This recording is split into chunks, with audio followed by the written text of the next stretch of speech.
All you hoes, you and your mammy and your granny too.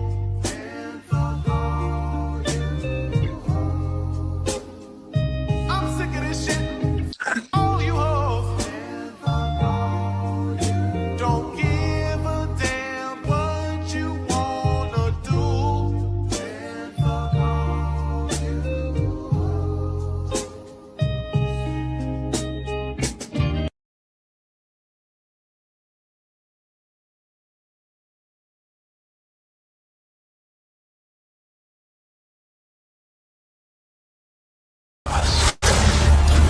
They like the chaos. They like the chaos. So when you're able to Chaos, let that chaos reign with, chaos, let that chaos reign with, chaos let that chaos reign with, must reign.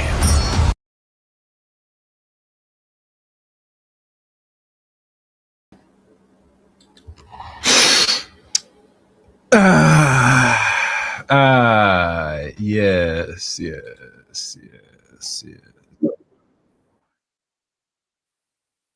All right. Welcome, guys. Welcome to another edition, another live stream here on the Chaos Reign Show. I am Chaos Reign. As you guys come, make sure you hit the like button, subscribe, and leave comments at every video live stream here on the Chaos Reign channel.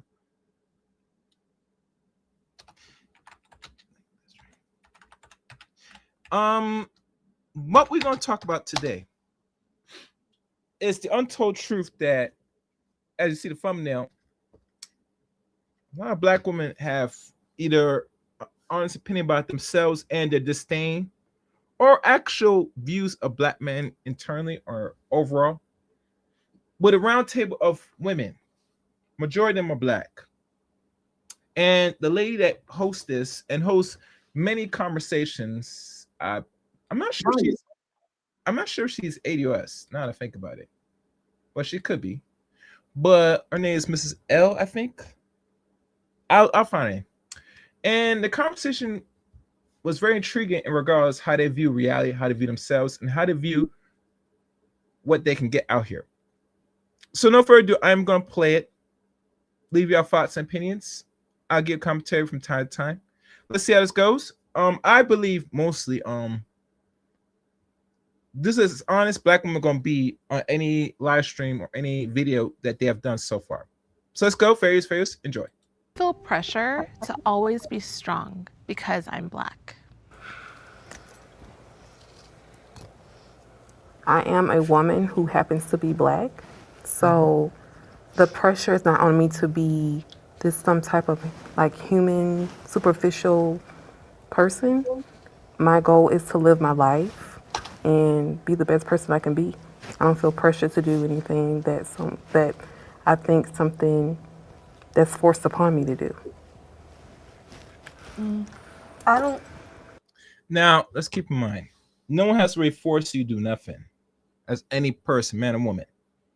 Either you are this or you're not. As men, we know that we operate in the environment as men, especially black men. No one's going to give us no favors. No one's going to be easy on us. So we move according in this environment. I think the conflicting issue with a lot of women, especially black women, is by default, they don't really want to be black. They really want to be Miss N or a non-black woman in a society that will let them get away with pretty much everything. But the world is not friendly to a good portion of women, especially black women here in the West. So they could keep thinking that they have no choice, but in their mind, if they had to pick or choose, they would prefer to be something else, non-black person. Let's go. I agree with her. I don't feel as though we're pressured. I feel like we're expected. So I feel like it's an expectation that's placed upon us. But I don't feel pressured to do it. It's just an expectation, and you don't have to. You do not have to be. Yeah. I mean, it's sort of like there's this mentality within not even just the black community, but in other communities that they, like, even if you do, like, line up with one of the stereotypes you sort of like feel a sense of guilt or something like, oh, like I'm not representing us like in a tasteful way, regardless of it's like positive or negative. I feel the pressure because I decided to be a single mom because I left my husband. And a lot of stuff, I feel like people just put more pressure on single moms. And as a black woman, I feel like we just take on everything. So, Yeah, I wouldn't be surprised she's a single mom. She does fit the aesthetic of actual single mom from I'm looking at this. But what do I know? Oh, as you guys watch the video, just hit the like button. Like is free, like anything else. Also, hype this video. There's a hype feature after every video here on YouTube, especially on any social media on the Chaos Rain Show. So when you finish, scroll through the comment section and you'll find the hype video. You have to push your finger, move to the right to hype the video. And like always, you can hit the like button. I can't tell how it is to find on the phone. Let me see how to find like. Yeah, the likes is on the phone. You gotta maneuver it. I'll figure it out and tell you. Let's go. that's what I feel. I would say that I do feel the pressure, because I know that's what the default is. I have to be actively rebellious against it. So while I do feel the pressure, I'm rebellious against it. I push against it because I think that we have got to make a stand. We have to say, I am a woman. I am not superwoman, but I am a woman, and have those boundaries, because I think those stereotypes still cascade. You know, they go down from generation to generation, and you have to actively resist, because I don't think the pressure generally goes away, but you have to have the tenacity to resist it. She's going to elaborate by resisting oppression or the resistance. I mean, nothing in life is supposed to be given to freely. You're going to fight for everything, including a black person. And if you're a black woman, I can't recall what societal issues now you face, besides maybe you might not be looked at as the more fair of the sex in regards to their market, but in regards to other side of pressures, I don't know if I want to agree with that. Per se, but that's just me.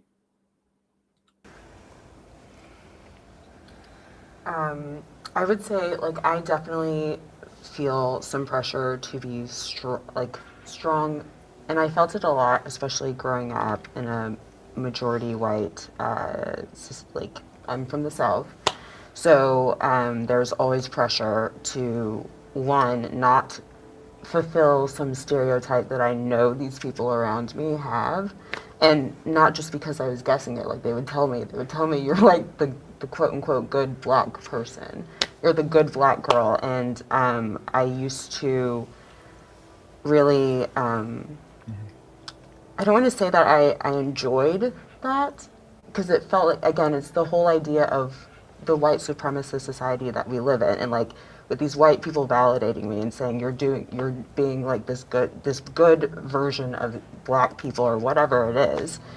And I felt like I had to stay that and fulfill that to be able to fit in and not be ostracized by the people around me. That was just like what I had to do. Now that I'm not living in the South anymore, I feel like I was able to let go of some of that pressure to be like some version of myself, and like let myself be I don't want to say like living the soft life, but that is kind of what it is. I'm allowing myself to not be perfect, to not be this or that, and it's been kind of freeing, honestly. Well, she live in the South, so we all know how the South goes, people. You know, a lot of Jim Crow activities down the South, unfortunately. And don't mind me, guys, if I'm flipping back and forth with the video, because as you know, it's safer this way. I'm trying some things, so let's keep going. I'm happy for you for that. Thank you. Being that I'm a product of a single mom, I think Now this one, and mind you, guys, these are all black women. Don't be don't negate or disregard the face mask. So let's go.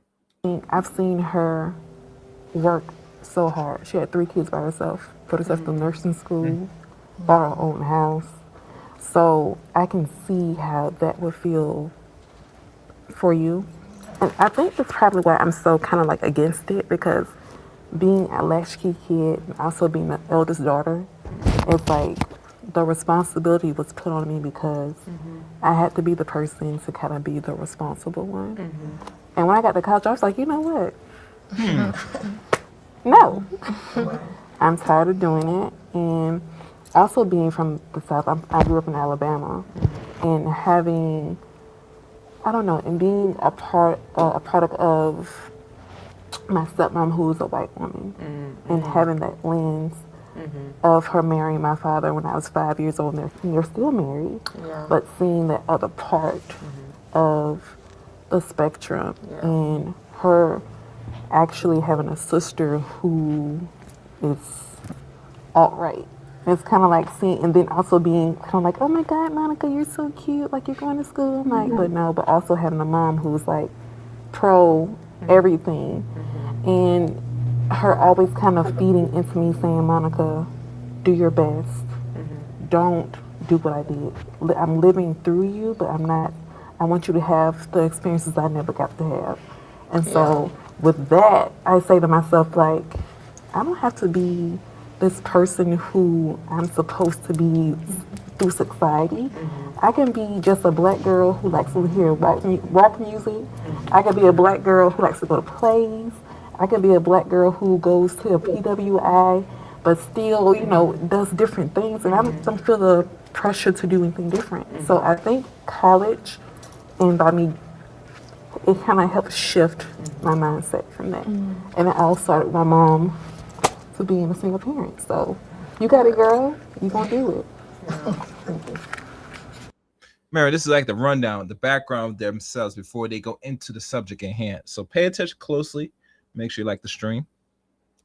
And like I said, I keep an eye on the chat room. If you have something important to ask, put in super chat. Other comments, they might not be read depending on the severity of the comment. And be respectful with the chat room, because if you post some language or offensive, Google will see it. And if I don't see it that it goes through my end, it will not be given attention. Just a warning. Let's continue.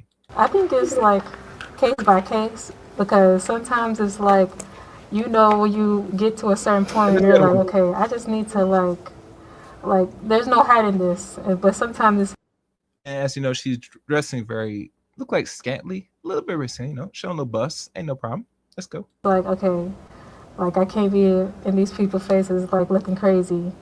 So I guess it sort of depends on where the audience is, and also just kind of like what kind of day you're having, I would say. I feel like I agree with you, but I also feel like there's a time and place for everything when it comes to me, and based on what I do for a living and what I aspire to be, I have to be very careful when it comes on to that, because saying the wrong thing sometimes can destroy what you're trying to build before you can even start, because society nowadays is very sensitive. It's not like it used to be.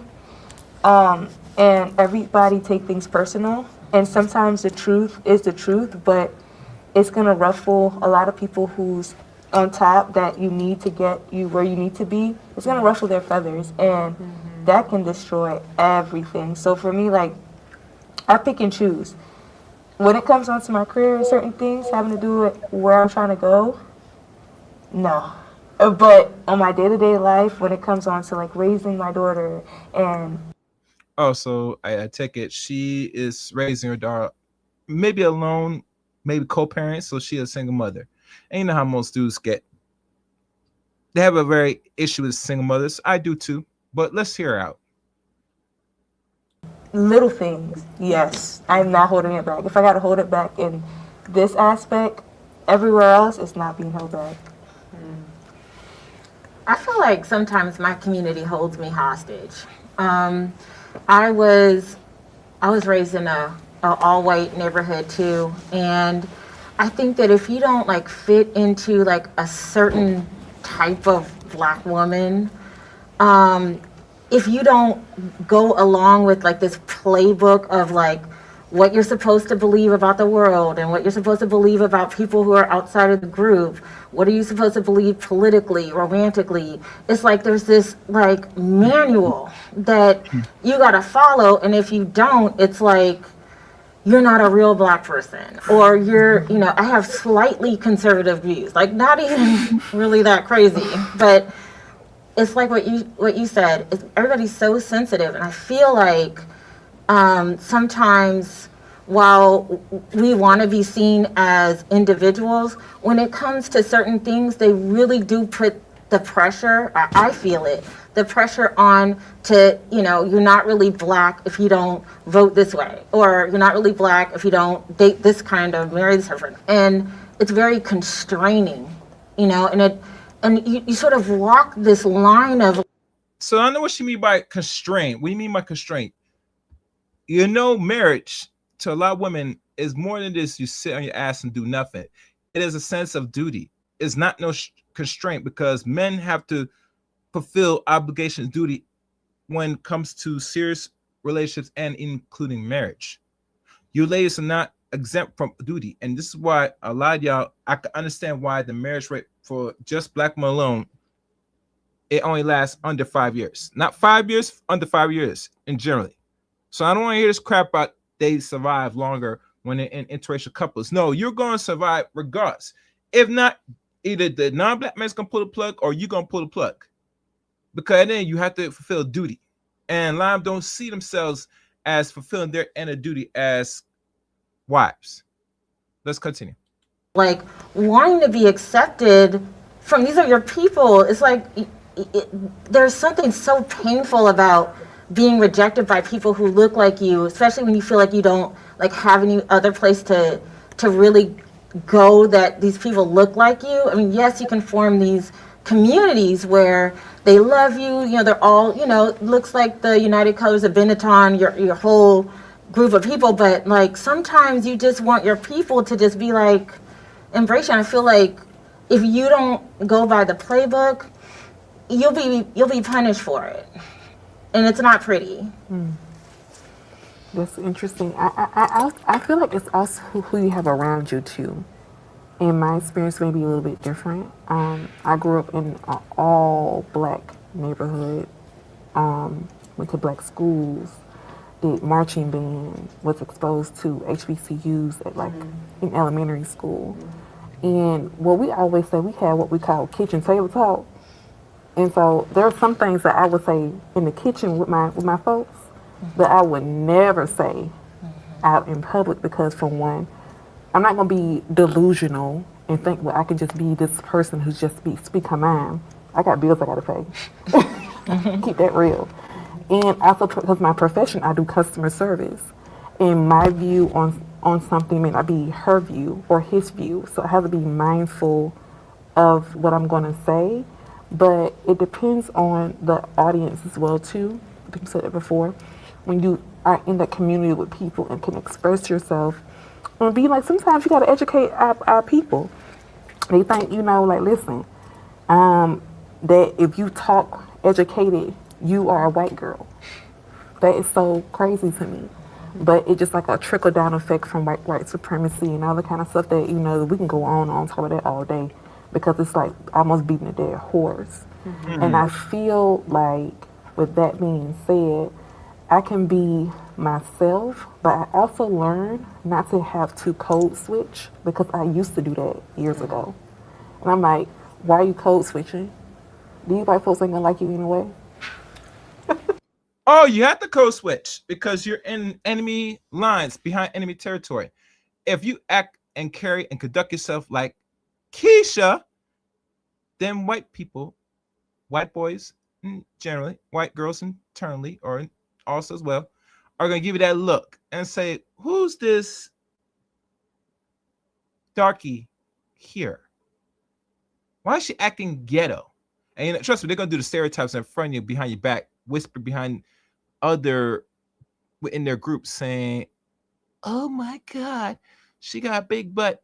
All that stuff. You see how white chicks are, you know, they're very envious. They sometimes jealous at times, but not really too jealous, because they know that they like to compete for men. Black women don't think or believe in this philosophy, unfortunately. They sure as hell want black men to compete for them, but that's another story. But overall, they don't. You had to code switch when you're around different people to feel accepted. That's how it goes. You don't do that, you're gonna be ostracized. You're gonna be looked at side. You're gonna be getting those looks from other groups of people when you act and conduct in your normal fashion or your normal way, which is a Keisha mentality. Let's go. You have to be yourself. I'm gonna have to be who I am. So I'm professional. I should work on time. I do the best I can be. And if you can't accept me for that, I don't know what else you're gonna do, because their perception of me is already made up. No matter how good you are, no matter how proper you talk, no matter how much money you have in your bank, or what car you drive, you would never be enough to that person who has their mind made up. So I decided with that, I'm gonna be me and just keep it moving. With me, I hold back a lot because I just got a temper and an attitude. And I'm a Sagittarius, I'm a fire sign, so a lot of stuff get on my nerves. I just like hold back, but I do see, like, if I'm driving my car and somebody want to get over, it's kind of because you're black, they kind of make it seem like if I get over on her, she's gonna have an attitude or she's gonna try to do something to me. And 90% of the time, I'm like, go, because I'm passive. I don't care, go, just drive. But I feel like as a black person, people feel like you're aggressive or like you're gonna do something. Or you get into an argument in the store, something's going to go left, and I'll be like, no, that's not me, just go. But I do have a slick mouth, so I do hold back a lot, and I just, 90% of the time, just try to stay in my lane, because I'm like, I don't want to be always looked at as that person anyway, even though they do see us as that person, so that's how I go about it. Yes. Yeah. Definitely. I don't know if you guys, somebody want to go first. I don't know what even Stereotypes start from somewhere, Yeah. These ladies are really, they're laying all out about the black experience in a very erotic way. It's like, it doesn't just come out of thin air. You know what I mean? It's like, Asians have this, they can't drive, right? Everybody has like this thing where it's like there's enough of people in that group where you can say, okay, this tends to be the tendency for like a particular group. And I would definitely say that there are some stereotypes about black people that are true. And I don't think they're all bad. You know what I mean? I think that some of the stereotypes about us being like more in our body, we are more in touch with like our emotions, we're more expressive, incredibly creative, musically with art and all of those things. Those stereotypes, I think, are beneficial, but I think that the stereotypes that like we want to deny that are still a problem, and everybody else sees. I'm going to use it as an example. Like, give a pause for a second. What's good, Jay Shine? Hope everything's well, my brother. And Jay Shine writes, every generation has to rediscover the dynamics of racism. Talk about going around in circles. Oh, yes. And whatever our foreparents gone through, the new generation, or I would take it, most women are late, early millennials. Maybe some might be Gen X on there. They're experiencing and they're giving their own experience and don't understand that what your parents go through, you're going to go through it even more. And it's going to be repackaged in a different way if you're not understanding the signs. So I agree with you, brother. Guys, hit the like button, share the stream. We've got a huge out of wedlock rate in our community. And I know it's painful. I know it's really hard to talk about. I've been a single mom. I got pregnant in college, not on purpose. Had to do the WIC and the welfare and all of that, try to get through school. And so I don't come from a position of like, oh, I'm so much better, because I've been in that situation. But I think that like we gotta be a little bit more honest. We don't necessarily have to, acknowledge it to anyone else. We don't have to be accountable to anyone else, but I feel like we need to be honest with ourselves. I feel like our grandmothers, our mothers, our friends, our sisters need to be more open about like how incredibly hard it is to do it by yourself. Yeah. I think we need to be more honest about like, you know, how that just is scary.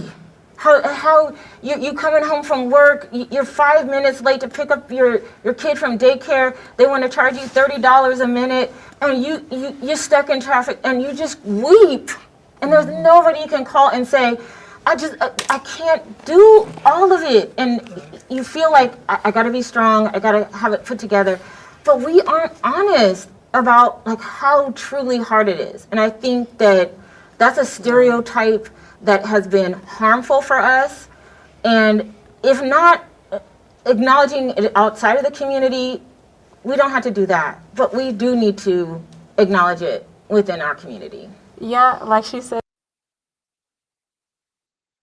Jay Shine writes, nah, you did that on purpose, sis. She's not being honest. Oh yeah, I know you caught that, bro. All right, let's go. It's easy to claim the like, oh, black people can.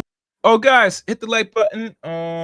It should be on the phone. I'm trying to figure out how to hit the like on the cell phone because this is vertical.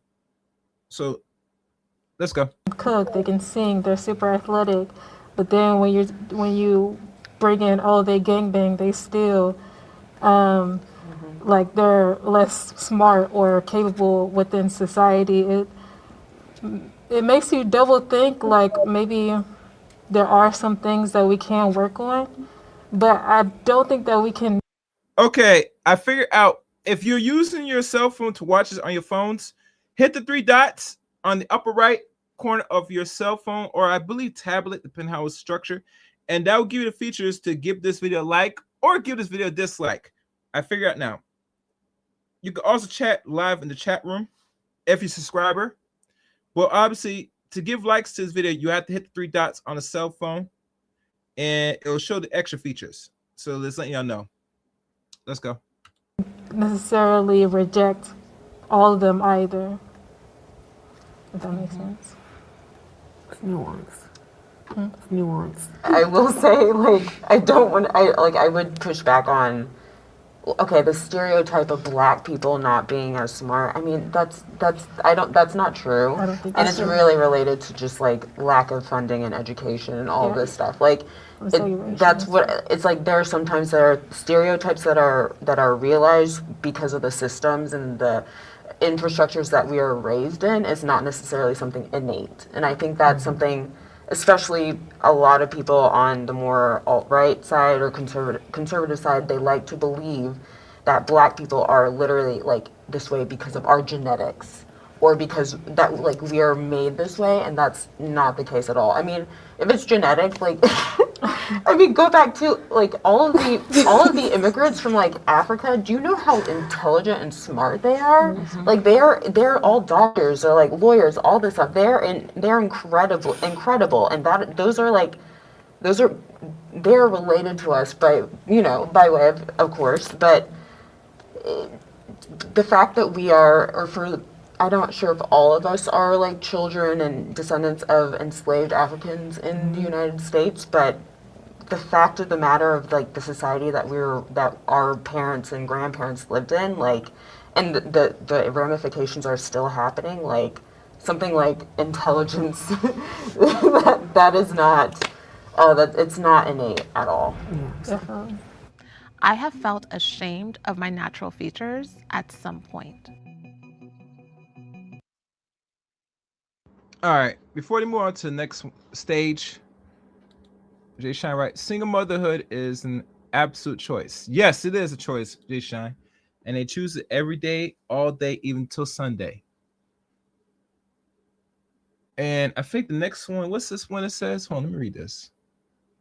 One second, guys.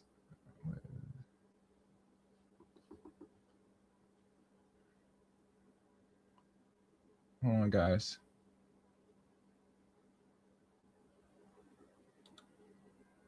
One second, guys. Let me see what this is, because I gotta read out what it is.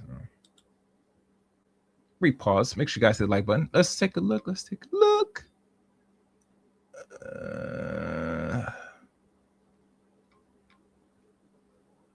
All right.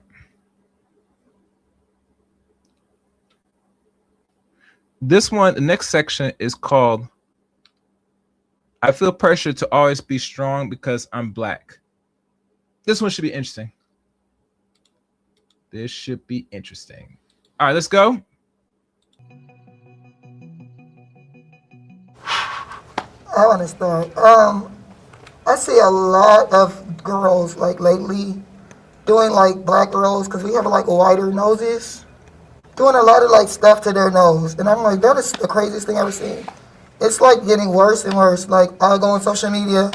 I think it was Angela Simmons. They had her before and her after picture, like when she was first in the industry till now. And I'm like, it's a shame that we don't like our own features. That girl is beautiful. I'm like, you did not need to go and do something to your face. But it's a lot of black women that don't think their features are good enough. And I'm like, who's telling us this stuff? It's crazy. It's like, you see it every single day. Girls are lightening their skin, fixing their nose, whatever else, doing the whole BBL stuff, you know, whatever, getting their bodies fixed. And it's like, that's not us. Why we have to all look the same? So I was telling my sister, I'm like, no matter what people say about my face, I'm keeping it. At the end of the day, this is my face. If y'all don't like it, too bad. But I feel like, sorry. I feel like at one point, especially growing up, I was born and raised in Jamaica. Okay, this one woman is what they would consider a tether. So she is well, I can't say she's a first generation American. She's actually came from Jamaica. Came to America from Jamaica. So let's hear her views. And she's the one with the gold pants, I believe. Oh, everything's good. The real Aaron Collins, how you doing, brother? Hope everything's well. Let's go. And when I came to the States, when I was in Jamaica, I never knew, like, I didn't feel a way about how I look, like, at all. I came to the United States, and I'm like, what is wrong with these people? Send me back, please. Because I came here, and everyone, they would talk about my skin tone. Like, why are you so black? Why are you so black? You too dark. You're an African booty scratcher. I'm like, I don't know nothing about Africans, but I don't scratch my booty. And I'm just like, that was me in elementary school. So, you know, I don't understand why would mostly Foundation Americans, FDAs, would call any black person that's not born and raised in America an African booty scratcher. I don't understand that. I don't understand the concept. This one was from the island. Well, I ain't go there. Oh, right across there. Why are they all wearing masks? Excellent question, Aaron. The mask is to hide the face of the panel, so no one does know who is speaking in regards to subject matters on the lady. I think her name is Dr. something. Dr. L, or I think her name is Dr. something.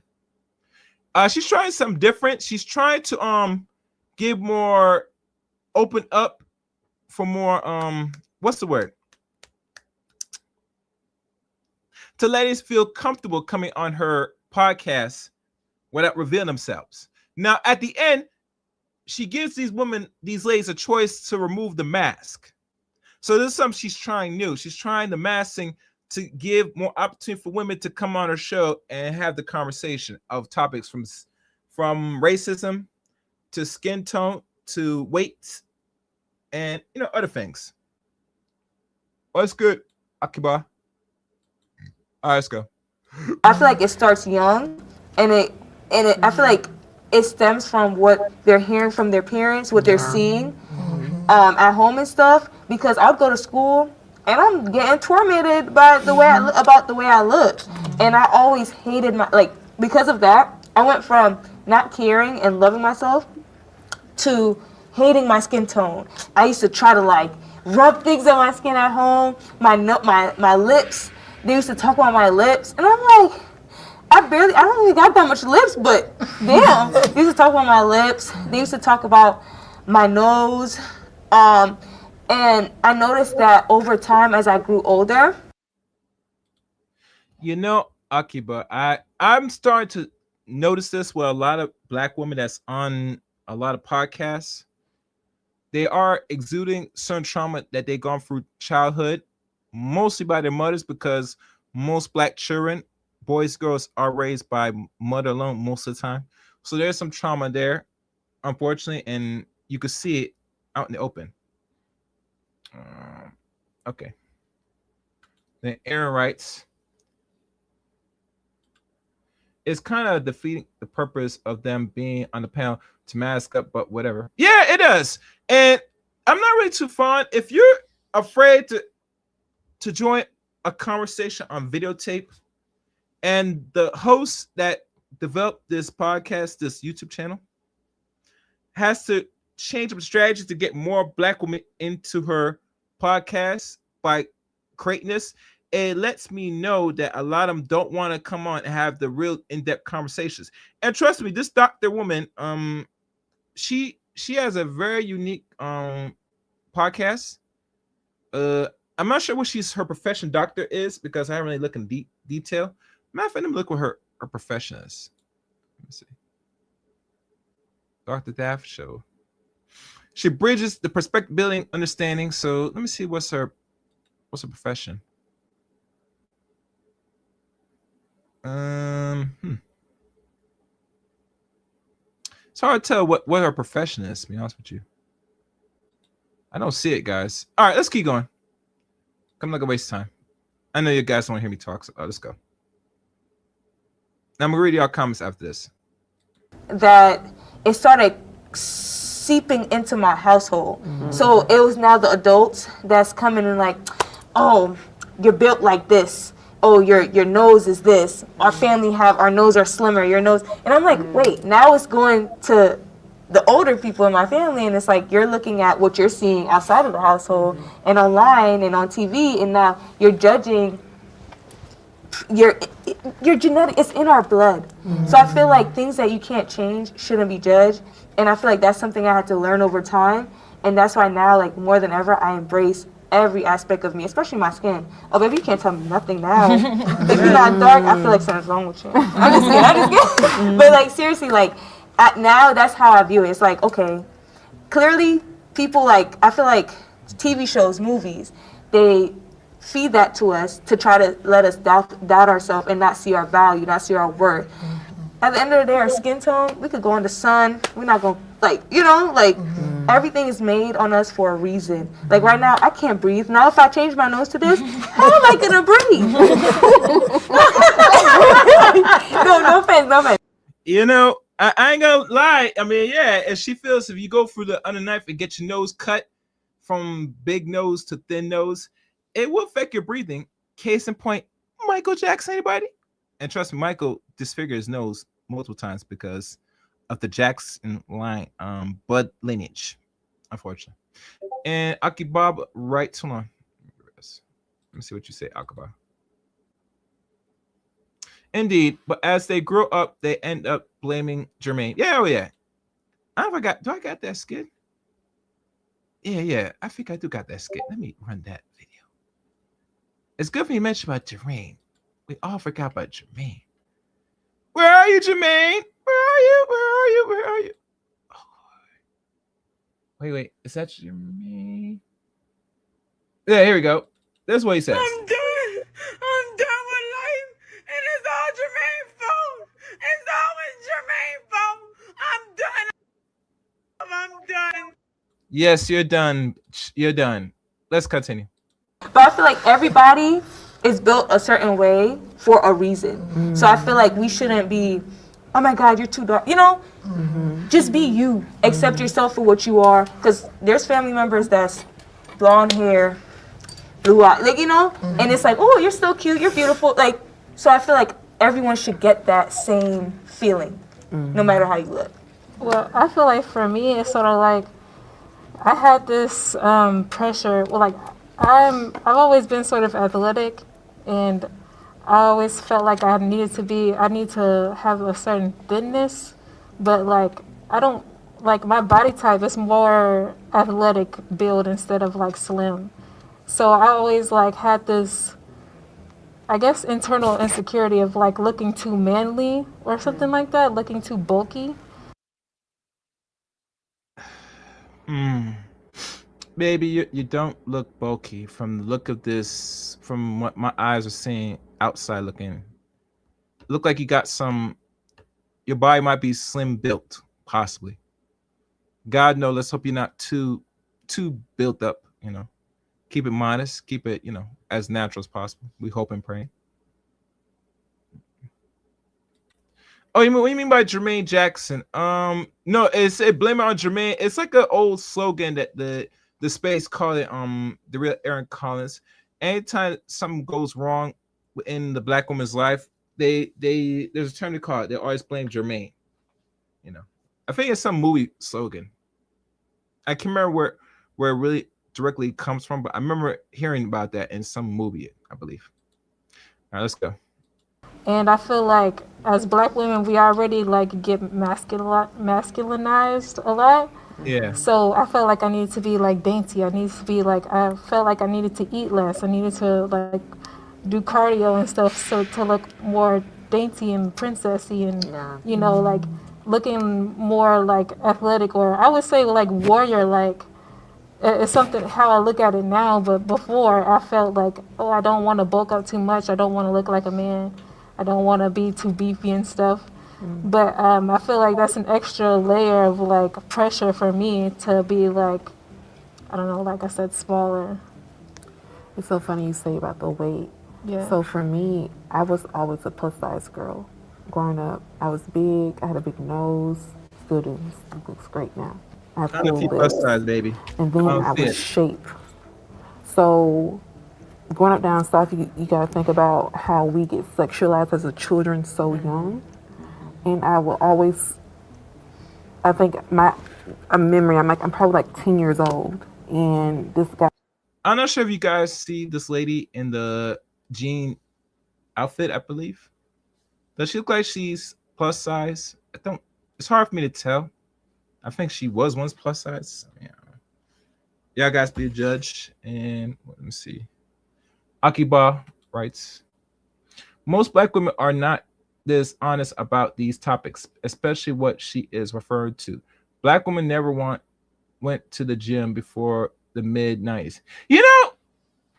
I've been hearing about the gym lately and why a lot of black women refuse to manage and watch the weight to at least tone down or drop some of the weight, because my thing, gentlemen, I did it a live stream 2-3 years ago about this.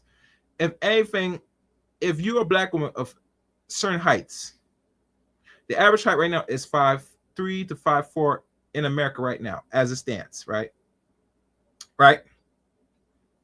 You should not exceed over 167 as a woman at the average height today. And the reason why I say 167, because if I do a quick search again, because it slipped my mind, like always, the dress size for a woman that is around 5'3" or 5'4", and let's look again.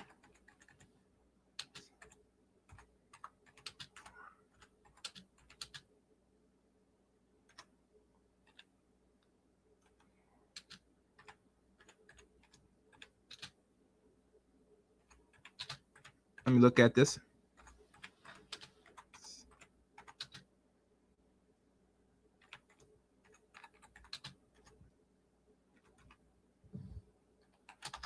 Because it's been a while and I don't remember off the head. But if I can recall, dress size for a woman that's average height between 5'3" and 5'4", we'll say 5'4". What is their dress size if they weigh 167? And you cannot exceed that over 167. Oh, woo, oh, I might have to change that. That's a problem there. Woo.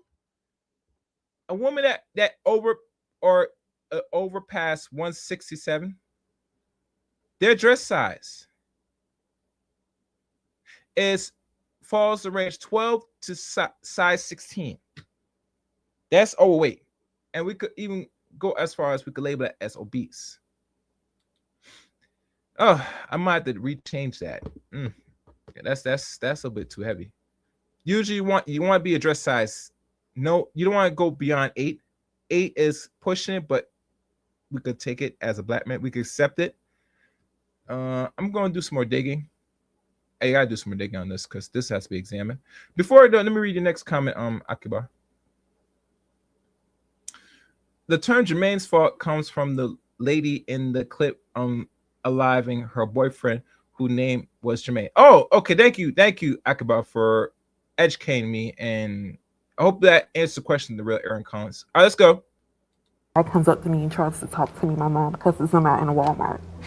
So because of the way that I'm shaped, I got boobs, I got hips, and then two, I had acne because my family had acne-prone skin. I used to hate my skin.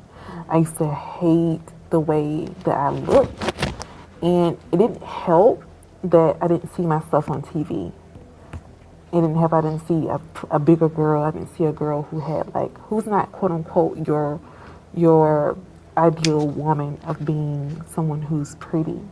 I would see thin girls, so I'm like, okay, maybe I should lose weight. But I'm like, I like to eat too, so I'm like, I ain't gonna starve myself. It's but that internal battle that I had inside of myself, I'm like, and then I'm trying to put on makeup to make myself feel better with my skin, and I would get my hair done every week. I mean, every 2 weeks, because my mom did not play it, but I had to kind of try to do something because I wasn't losing weight. And then my shape was, I'm a hippie girl, so it's I can't do anything about it. But I think once again, college, when I went to school in college, I don't know, just being outside of what I was around and being with a different group set of people, and I learned to you know what, Monica, this is who you. All right, I'm gonna pause. Okay, I see something right again by Akiba.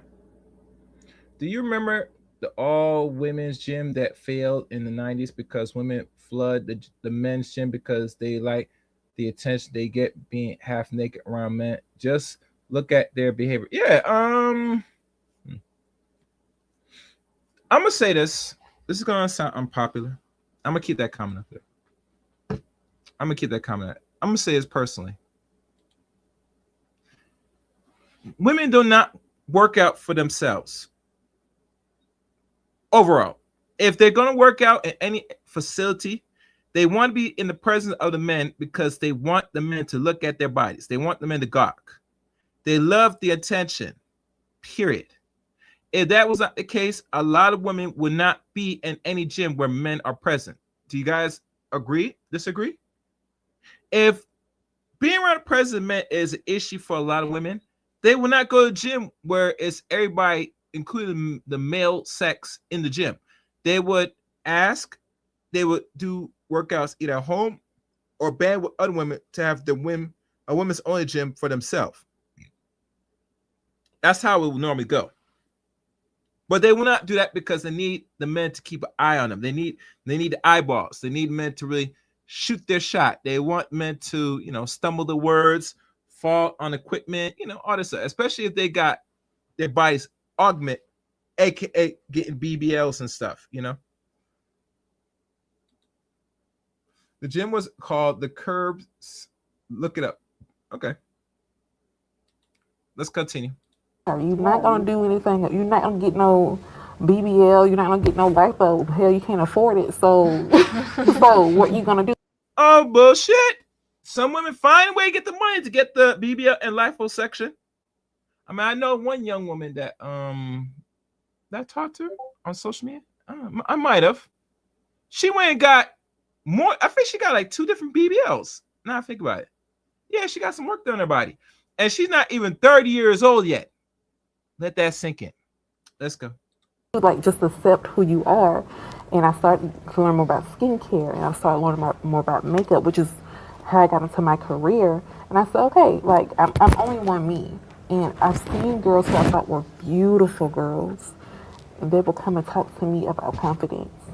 And I'm like, girl, look at yourself. Look how you look, and you coming to me, asking me, because quote unquote, I'm thinking I'm an ugly duckling, but they're telling me the things they don't like about themselves. I'm like, girl, we gotta fix something about it. But I learned through that, it's all within and how you feel about yourself, because I could have been doing something worse, trying to outsource what I felt inside, but it took Make sure you guys hit the like button, share the stream, and please support the channel. Hit the super chat or Cash App. Support your boy Chaos Rain Show. If you like the works or any other works that's been done. Let's go. Years for me to stop doing that. And it's like a battle I go through even at my age right now. I'm like, okay, girl, I might get like a little pimple here and there. I'm like, well, hell, it is what it is. And keep it moving. I think when you were talking about the colorism that you experienced when you came to the United States, I would just say welcome. I mean, because I had the same thing. It was like, and it started at home. Like, my parents are from the South, and one way or another, it just got into me that somehow there was something wrong with like me being as dark as I was, and then even dating, I would have guys say to me, well, I don't usually date girls as dark as you. And then I'm like, is that supposed to be, am I supposed to be grateful for the fact that you I mean, bruh, you're darker than me. What are you talking about?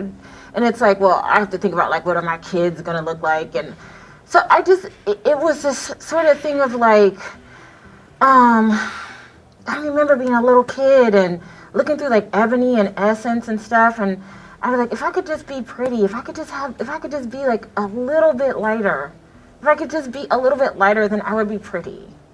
Mm-hmm. And that's like so embarrassing to say, but it was very young where I felt like there was something wrong with me being as dark as I was. And then you look at every like black romance movie, every single one, please tell me if I'm wrong, the man is always dark and the woman is always light. Oh my gosh. And it's like, I don't even see myself there. Yeah. It's just like, I can't think of a single movie where the woman was not darker than the man or even the same color. Growing up, was the only person in my family that had curly hair. And they used to praise me for my hair. To this day, I do not want to ever see a curl in my hair. If my hair washed, like everybody always say, oh my God. I'm not sure if her hair is really curly because it looks like it's in a ponytail. So I don't know if I believe her personally. Yes, that's true. Aaron, as race people, we are very harsh to each other. Very harsh. We're brutal when it comes to each other, personally. All right, let's go. When they wash it in the shop, can I keep it like this? I'm like, straighten my hair, please. Because I got treated way better than my sister, who was probably prettier than me because I had better hair than her. Every time I went to school, people did my hair. All my cousins promised me stuff. If I do your hair today, you can eat this. And like, treat me like a celebrity. Like, because I have curly hair. And I just never understood why a black girl couldn't have curly hair and be normal. It wasn't skin color for me, it was always hair. So when I got 13, I think, they straightened my hair because they said, you can't straighten your hair, it's too pretty. So I turned 13, they finally straightened my hair. Never went back to curly hair in my life. That's the curliest you'll see in a ponytail. But I have to have straight hair to feel beautiful because I didn't like it. Like, why do you get treated better than everybody because of your hair texture? Did you have girls that also... Before she goes continue in, I was examining this dress size calculator, and it's very unique. Now that I think about it, it's pretty good. It's accurate. Let me check.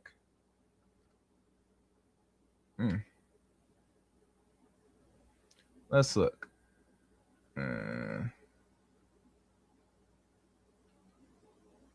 Yeah, it's a very unique calculator. I like this calculator.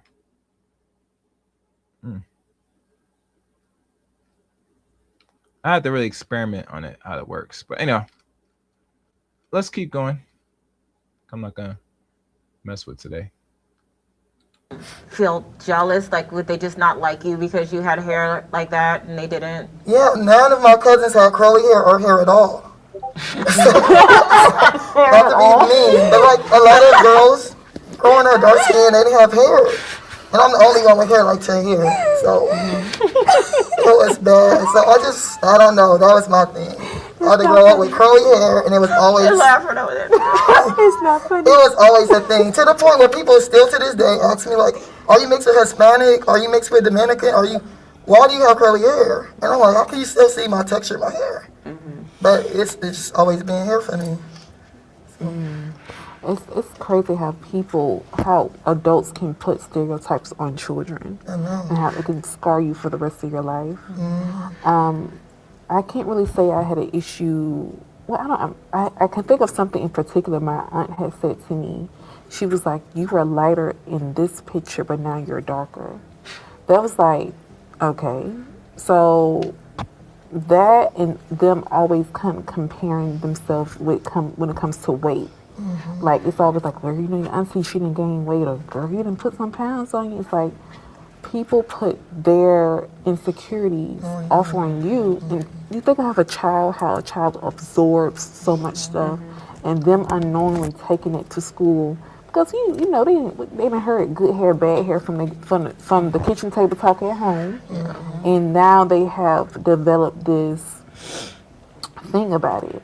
And I can say for myself, although I had a great childhood, my mom she was the best mother in the whole world. That her because she was a single parent, and I saw how hard that she worked, that made me say, I don't know if I want kids. All right, Aaron Collins writes in the comment section again.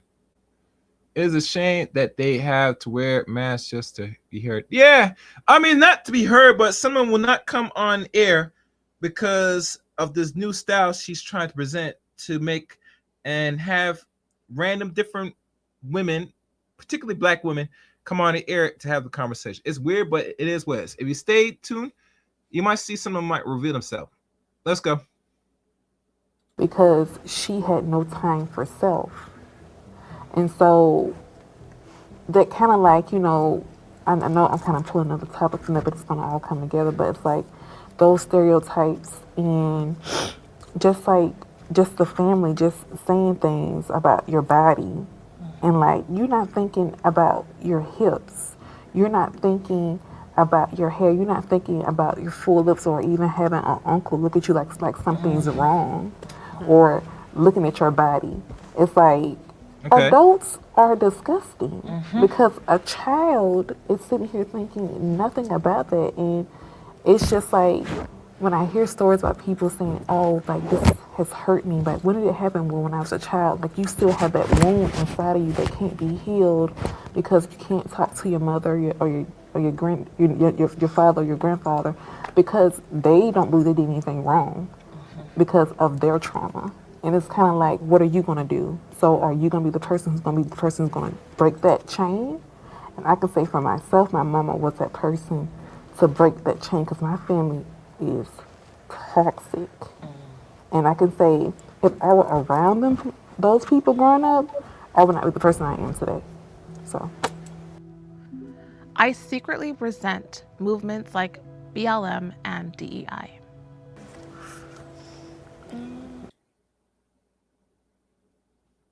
Okay, next topic, and I think the topic was, what is it?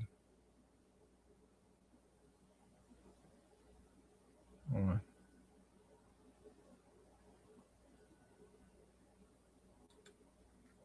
The next topic is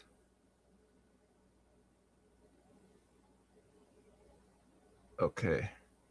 Do you believe any stereotype of black women? Do you wait? I think it's talking about I feel ashamed. The secret resent movements like BML and DI. Okay, this one's important. All right, let's go.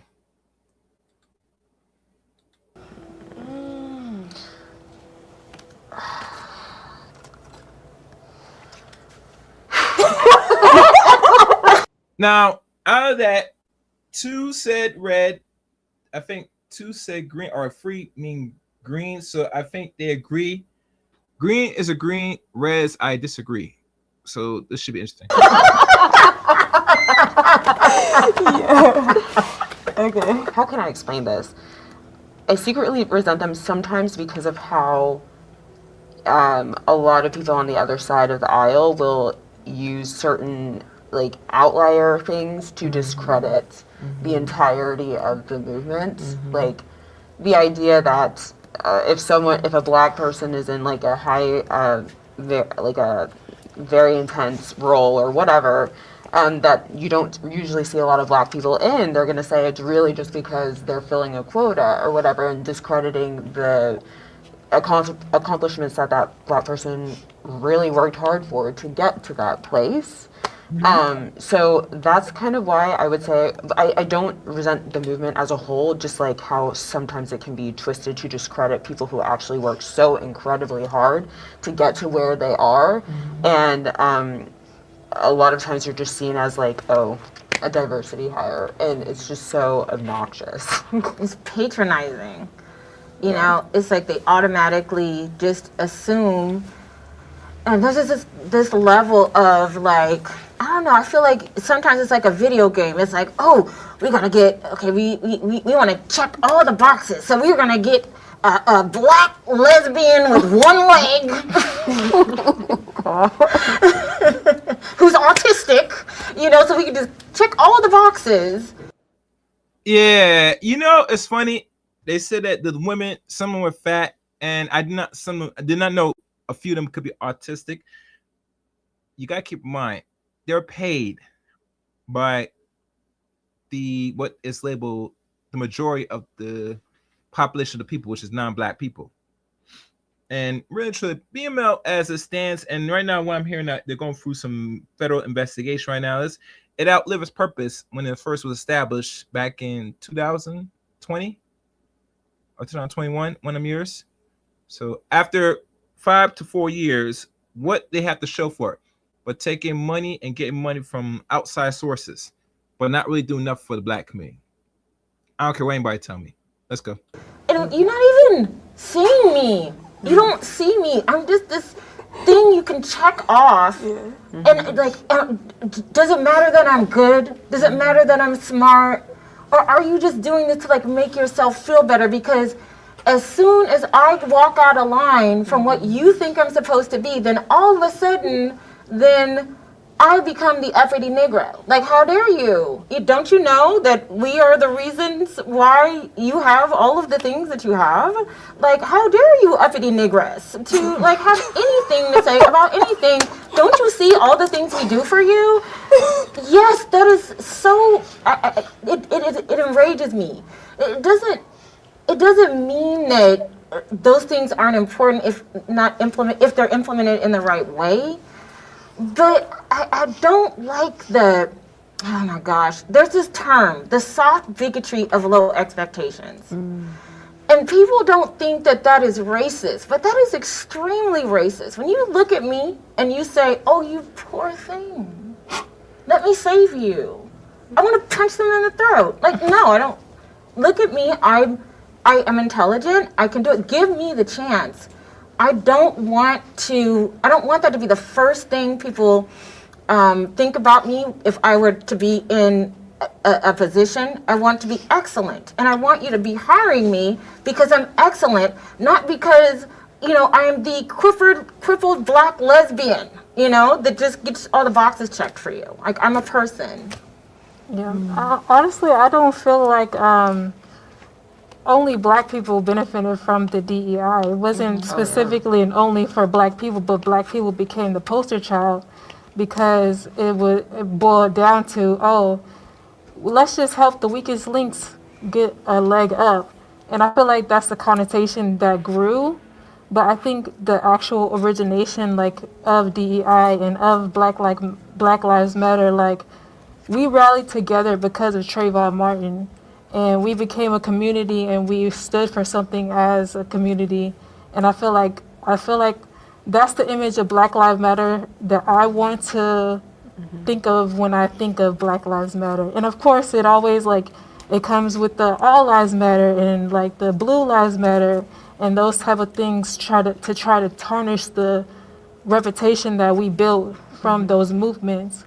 But I still feel a lot of pride just thinking about like how like we have the ability, like it's not always us being like against each other. We can stand together and make a change, and I feel like that's what Black Lives Matter truly should be.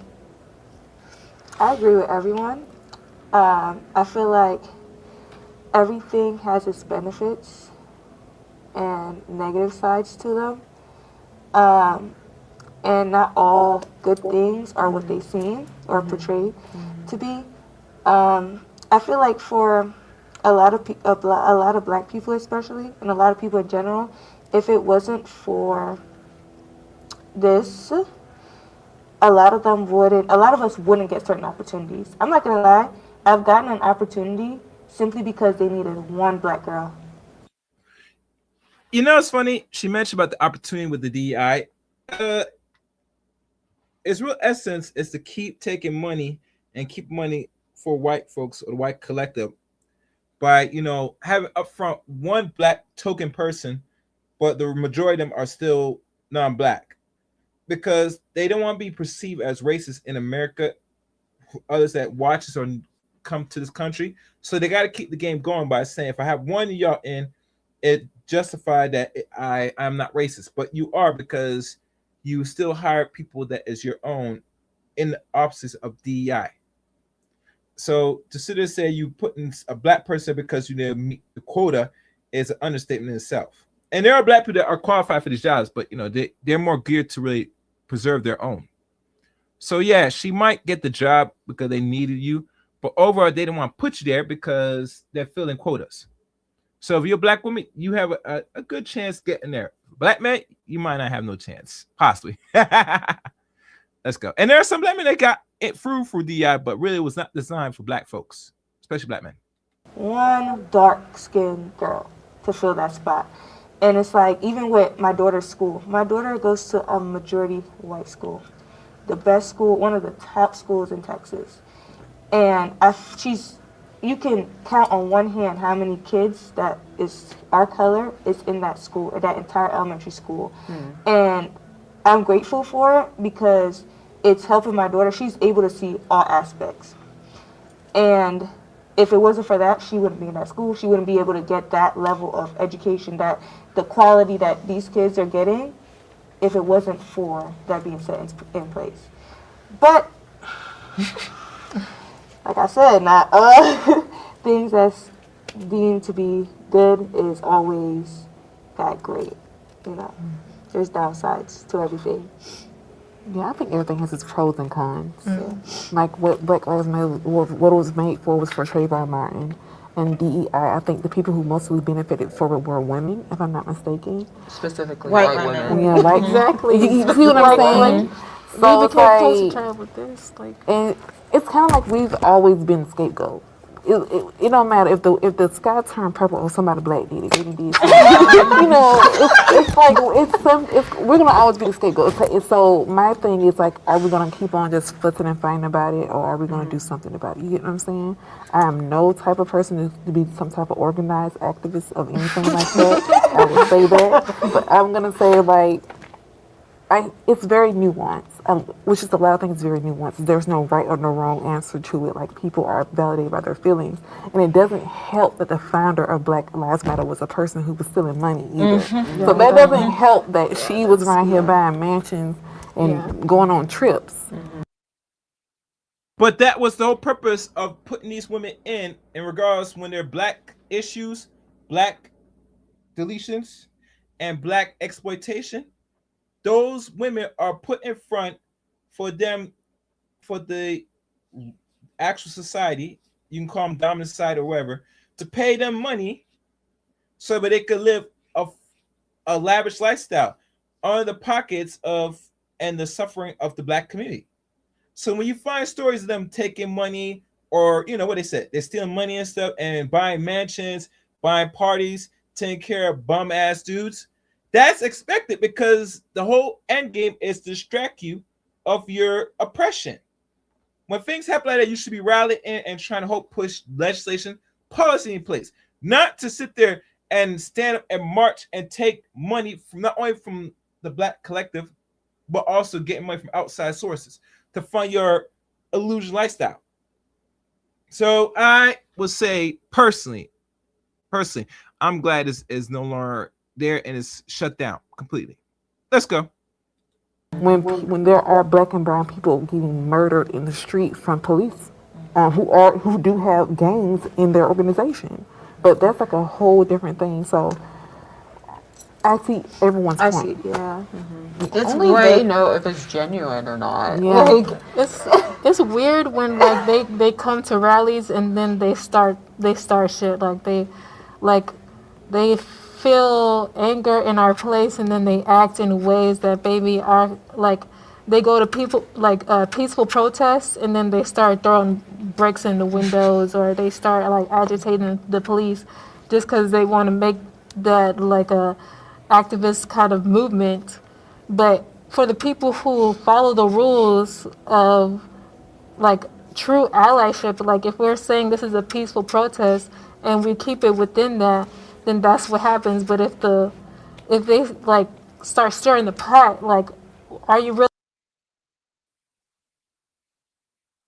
And the Aaron Collins writes, the divestment movement and the massacre, in my opinion, are genuinely messing up the relationship and interactions of black men and black women. Point blank, plain and simple. Okay. Okay, Aaron. And it's interesting you mentioned divestment. I think divestment, besides the manosphere and generally, I think divestment has a lot more push than we expect, Aaron. Usually the men just started having voice for the last, what, over a decade now? Maybe close to that, maybe a little bit longer, but I would say mostly last 10 years. I think really the black manosphere really brought more eyeballs than the white manosphere, in my opinion. That's just me. Occupy writes, how would she possibly know if they need one black girl for a position she filled? HR would never reveal that information. You know, you're right, Occupy. No one doesn't know if how HR moves because HR is run by mostly white women.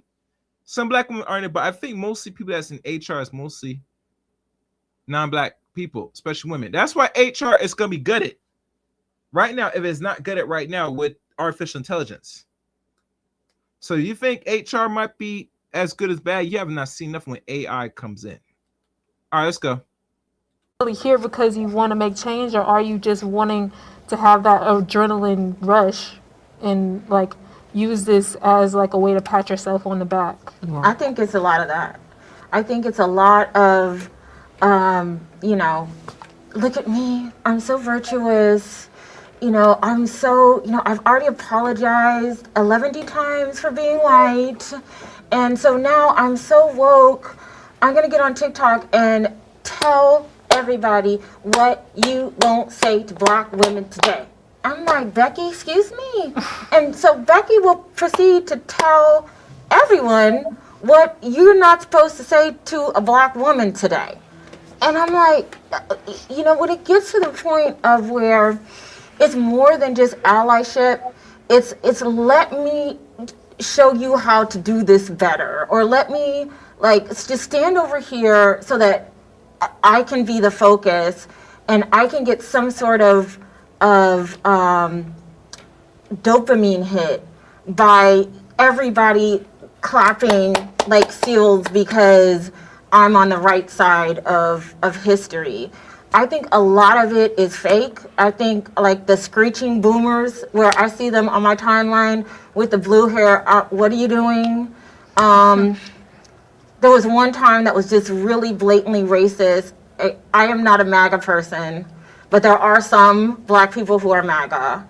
And I remember looking on my ex timeline, and there was a black guy who was just wearing his MAGA hat, and a white man was basically, he called him a coon.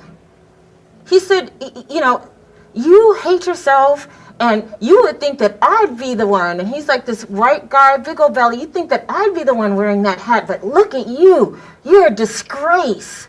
That is way too far. Like, God damn, Mr. Charlie call you a coon? Jesus Christ, I did not know that. Hit the like button, guys. Hit the like. Damn, you did something to Mr. Charlie, man. Why would he call you a coon? I'm surprised at.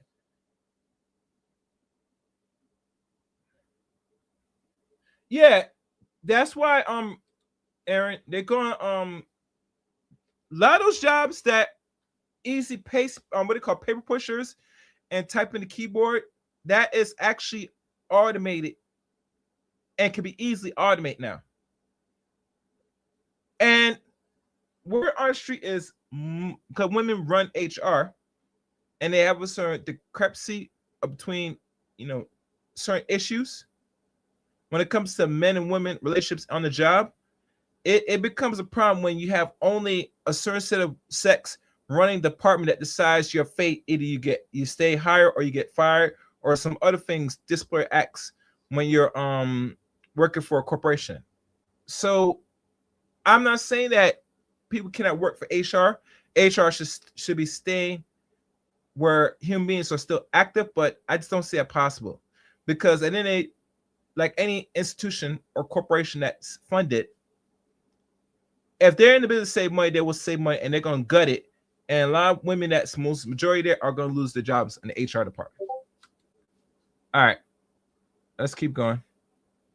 To me, if those things are in your mind, and because I'm not on the side that you're on, you think you have a pass to show me what you really think. And that's what I think a lot of it is, because as soon as you say, you know what, I'm not really a Democrat like that, the first thing they'll do is say, well, those Republicans think that you're the N-word. And I'm like, well, so do you. You just say it indirectly. You behave that way. Everything you do, you treat me like I'm a pet. I am not a pet. At least I know what I'm looking at over there. I don't know what you are over there. You're wearing a mask. You're pretending. When I step out of line, though, you're going to call me every name in the book. And that, to me, is not true allyship. I see exactly what both of you guys are saying. But I feel like you never truly know. But what you do know is, yes, there are some people that are genuinely with you. And yes, there are people who are placed there, probably paid to be a part of it, Yeah. But I feel like you never truly know. You never truly know unless, like, I don't know, you never really know. I would say that you can know by the consistency. And the fact that especially a lot of companies, now that Trump has been president, you've seen a lot of companies dialing back their DEI, which they were implementing a lot in 2020 to try to be like, we're rallying for like Black Lives do matter. But now that there's pressure from the government to like roll back on that, they're all folding. And that's across the board, not just companies. It's like schools and all of this stuff. And that to me is a sign that, one, yes, it was very performative. But when we're talking about individual, like quote unquote white activists, again, like how you can say that consistency is a thing, but also I will say, to your point, a lot of white people who are actually racist and need to hear certain things, they will not receive that from Black people. So white activists who are rallying for us are incredibly important. And I think there are a lot of genuine white activists out there who are actually trying to make the world a better place, and they have a good heart behind it. Sometimes there may not be the best implementation of them of whatever they're doing, but I would lean against the majority of it being fake. I really would. Because especially with like this younger generation, like Gen Z, like they're so passionate about so many things, and I think that's amazing and incredible. Again, they're all very young, so certain things they're figuring out how to best like be an activist, etc. But I don't think that that's something that we should like discredit or put a blanket statement on, because there's so many good hearts out there, so many, and they want there to be like this United States and the whole entire world to be more of an equitable place. So yeah. I mean, I feel the same way. I'm not saying all of them, but enough of them to be annoying to me. Yeah. I'm glad you brought it up, though, because it's like, if you... Oh, if you guys, I know that we've been running now for over an hour. if you guys not following my social media links, they're in the description below. One time I used to pin it on the chat room, but I think it's better if you're watching any of my videos. I post it constantly on the description of every video. So follow me on my many socials. Yeah, follow my socials, guys. Just follow my socials. This is a disclaimer. Oh, and has anybody on here become a member of my channel? Let me know in the chat room, please. And be honest. I ain't gonna judge y'all. Let's go. You really want to put your money where your mouth is, it's not really preaching to black people. You need to be preaching to your own family, like fight against their like the inner racism within them, because it's sort of like it's not really black people's like our responsibility to fix white people. White people need to fix themselves, and of course they wouldn't hear that from a black person. They would hear that from a white person who's like, "Hey, I know we have this privilege." And they use their privilege to propel themselves within those spaces in order to make change. I felt judged for having interracial relationships. Oh, okay. Here we go. Here we go. This is what I was waiting for. The interracial side of things. Listen. I know a lot of people want to hear the opinions of black women with this interracial thing. And I've been always skeptical of their views on interracialism, right? After this, I'm going to probably end it here once it goes through this one. Because I think this is the most key factor that needs to be discussed, the interracial part of things and black women's views of interracialism. So now I'm going to post it here. Let's go. Yes. Yeah, all green. I never dated outside my race, but it's not because different races don't look good. I just never wanted the shame or the blame. I have a friend that has a baby she's black, but she has a baby with a white guy and it looks really white. And she would always tell me, like, when she go places, people would follow her around and say, give that baby back. And stuff like that. I see, like, I'm never going through that in my life. I just date my black men. To me, I just don't want to go through stuff like that. It's just me.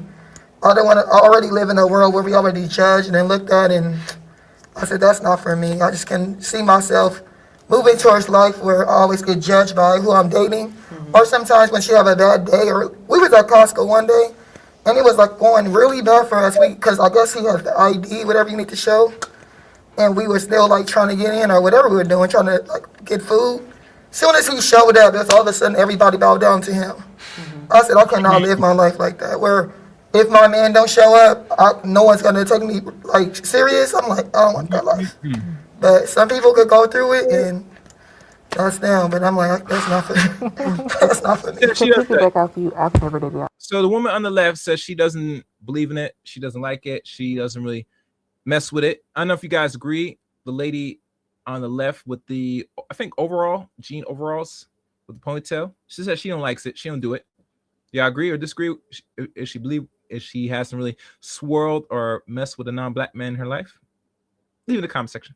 Outside my race, and that's because of the environment I was in.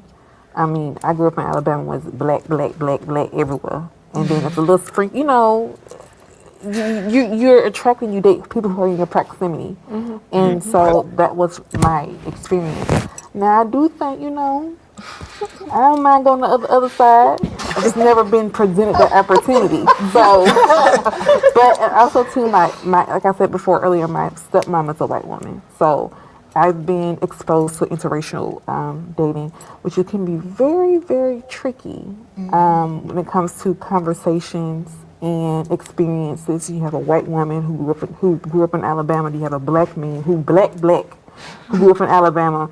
Like those two experiences is very different, and also viewpoints are very different. So I would say to anybody, like, listen, baby, love who you love. I don't care who you love, whatever. Just be mindful of the person who doesn't understand your experience, to be informed or want to get educated on it. To me, that's very important. Yeah, it's sort of. Okay, she says she love we love we. I got a video for you, baby. This is what a lot of people, especially black men that don't know, this is the vibes we get when we hear women say love, really love, and all stuff. And she will be against black men dating out. Let's keep it real. This one's for you, jean jacket lady, or jean jacket, wherever you have on. Here you go. She's a bed wench. This is the heart, mind, and speech of a bed wench. She's a bed wench. This is the heart, mind, and speech of a bed wench. I'm not even gonna use divester. That ain't no divest. She a bed wench. Divestors come from the bed wench line. They are the descendants of bed wenches.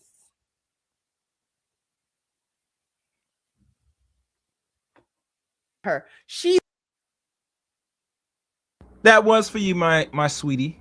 Next woman. Like people always have like jokes about like what their intentions really are, if you're really being tokenized, or if you like I guess race play within, you know, that kind of thing. Even if you do or you don't, that's just sort of like the side eye, or like the like, oh, that's what you like type of jokes, you know. But honestly, I don't really, well, I guess I do feel guilt somewhat of being like the girl who like couldn't hold it down for the black community or something like. Undue pressure, like the first question that we had. You feel undue pressure to behave a certain way. In facts. Yeah. All right, baby. You date out. You swirl out. I knock you, but like always, you get this treatment right here, like many other black women, for your. Let the cure talk about it. She's a bed wench. Specifically, bed wench, bed wench, bed wench, bed wench. This is the heart, mind, the heart cannot govern her. She's a bed wench. So she's a bed wench. This is the heart, she's a bed wench.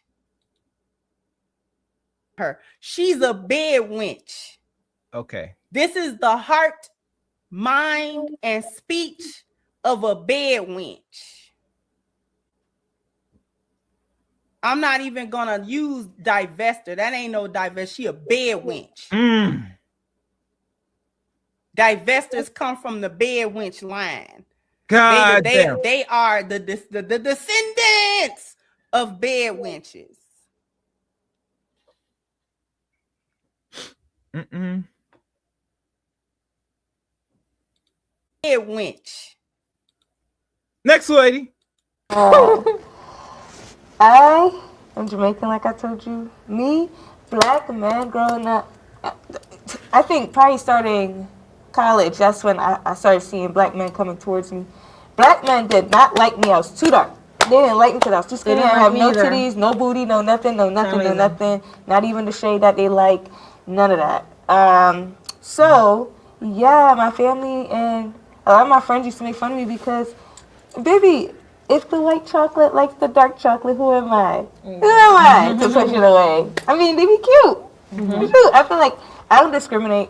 It's about, like, your heart and looks play a role, too, for me, and personality. So that was, like, a big thing for me. I didn't start dating my race for real until he wasn't even my race. Like, he was half. So, like, after college, like college. Yeah.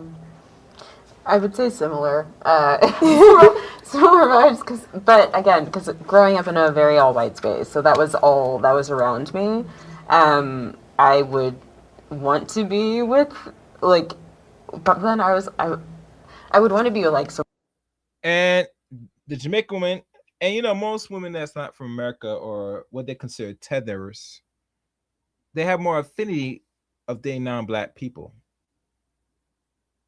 I can't say if the women are more. I would say it depends, but I would say both the men and women, especially, will have more affinity to be dating out. Case in point, Sharon, what do you call Sharon Moore? Anybody? The guy from Trinidad? I digress. With white guys, but yeah, they would not all of them would want to be with me because again I am black, and again in a very generally very conservative, very hidden and overt racism. So it was very difficult for me to actually date even throughout high school and college. Whenever I moved out here, I think I did internalize a lot of that. Like I had a lot of internalized racism, honestly, and I think that did play a part into who I would go for when I would date, because I feel like if I was dating outside of my race, because I would feel more validated in a way, if that makes sense. It's like a very twisted kind of thing that I really had. No, baby, that don't make no sense. That don't make no sense. But we'll continue. To do a lot of work to like unlearn, but I would feel like because a lot of black guys, not all, a lot of black guys that I have been interested in, they would not want me either. And I was like, well, if y'all, like I said, anytime a man does not want you, they're not either rocking with you, and I'm not talking about the looks, because I don't know what you look like, but you look like you're not fat, but there's other factors why a man will not stay around. And I'm surprised you guys not hitting the super chat for this, because I had to find that clip to put that clip. But it is all good. I understand, guys. I understand. It's me, But if you enjoy the content, that's all I can. I prefer more people when they watch like it, but I can't argue. I know Akiba. I know. All right, let's go. don't want me because I'm black, then I'll go outside of my race to someone else, and then it's just like sometimes they would, sometimes they wouldn't, and it's just. And then they'd be mad about it. They don't want to date you, but they'll be mad about it. And yeah, like black guys will be mad. They're like, They'll be oh, why mad aren't you So mad. The white men treat me better. Like they treat me like a queen. They be like, oh my god, my goddess, and I'd be like, yeah, she said, see the one Jamaican woman on the pants? She said the white boys treat you like a queen, a real queen. Baby, this was for you and for the woman in the white shirt. And I take it the woman in the blue jeans and black short sleeve. She's giving me vibes she might not did, but look like she messed around. This goes out for you 3 ladies. Here you go. This is the heart, mind, bed wench. She's a bed wench. She's a bed wench. That's number 2. Cannot govern her. She's a bed wench. And that's 3. Let's go. Let's go. This is the heart, mind, and speech of a bed wench. I'm not even gonna use divester. That ain't no divest. She a bed wench. Divestors come from the bed wench line. They are the descendants of bed wenches.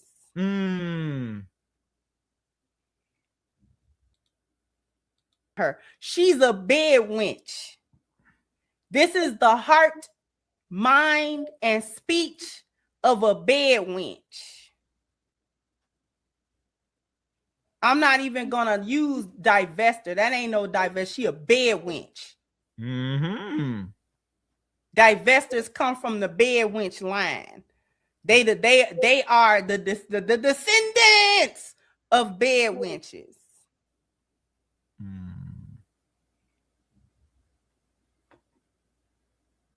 All right.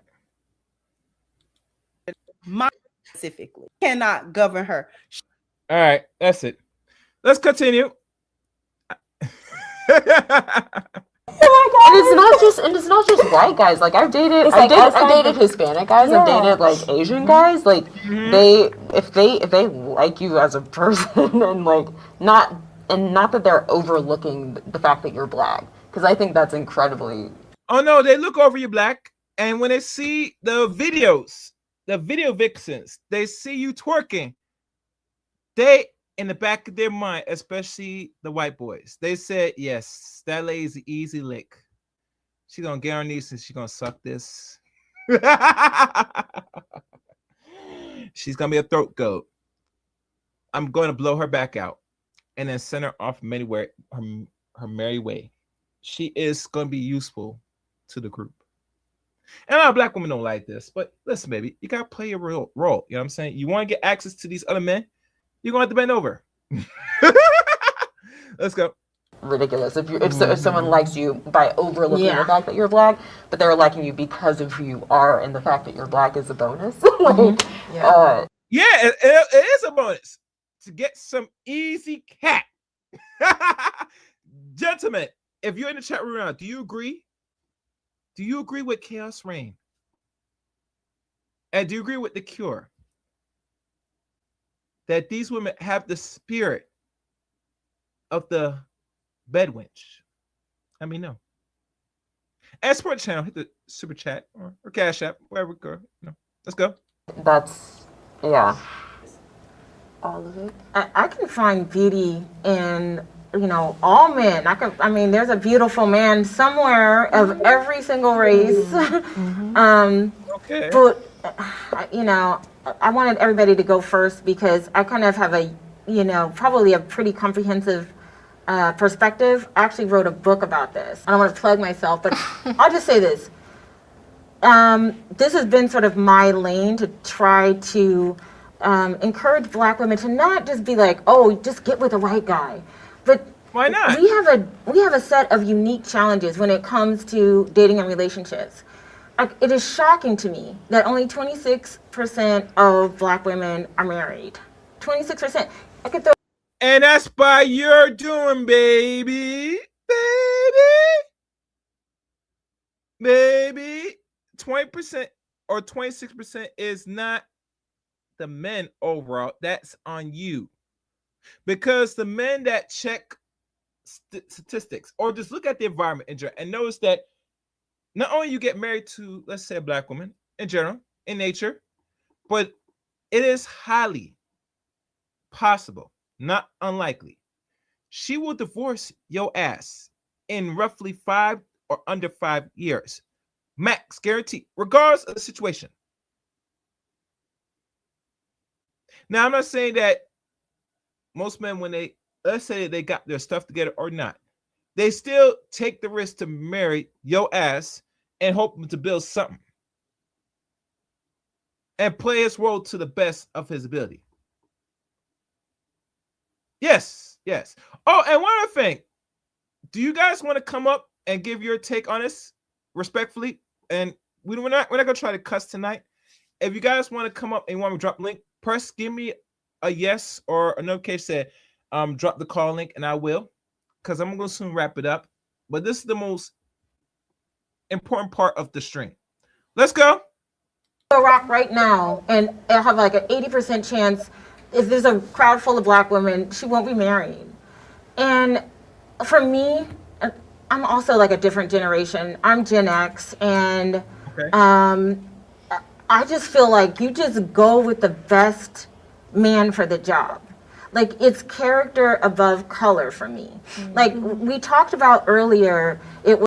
Wait. Is that Kristen and Carolson on this panel? Yo! Kristen and Carolson was on the Dr. Lady podcast. I recognize that speech, that language, that tone. My God. You can't make this shit up.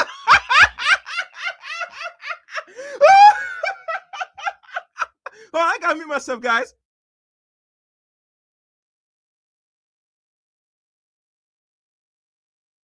Oh my goodness, get the fuck out of here. Kirsten Carson's on the podcast. Baby, listen. Hold on. I gotta mess it. Sweetie. Stop it. Get some help. You're not fooling nobody. Everybody knows who the hell you are. We can see through you with that mask. Jay Shine.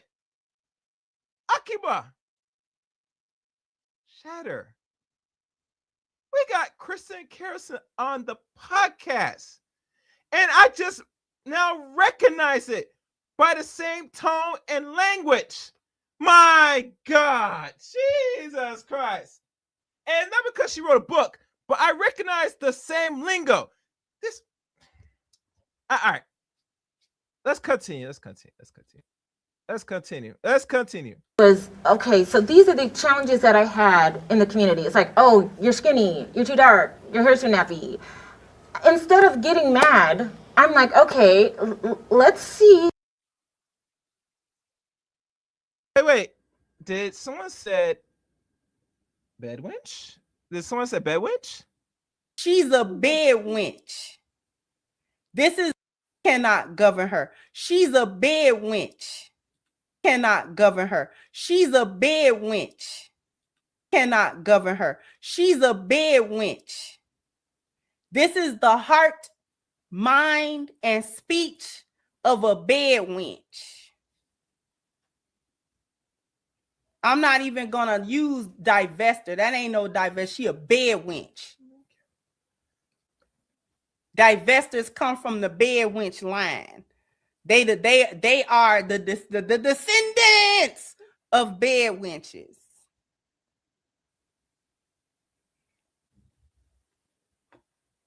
So therefore, not even the heart, mind, he cannot govern her. She. All right, I can't control it. So if you see me rewind back, I apologize. You know how it is.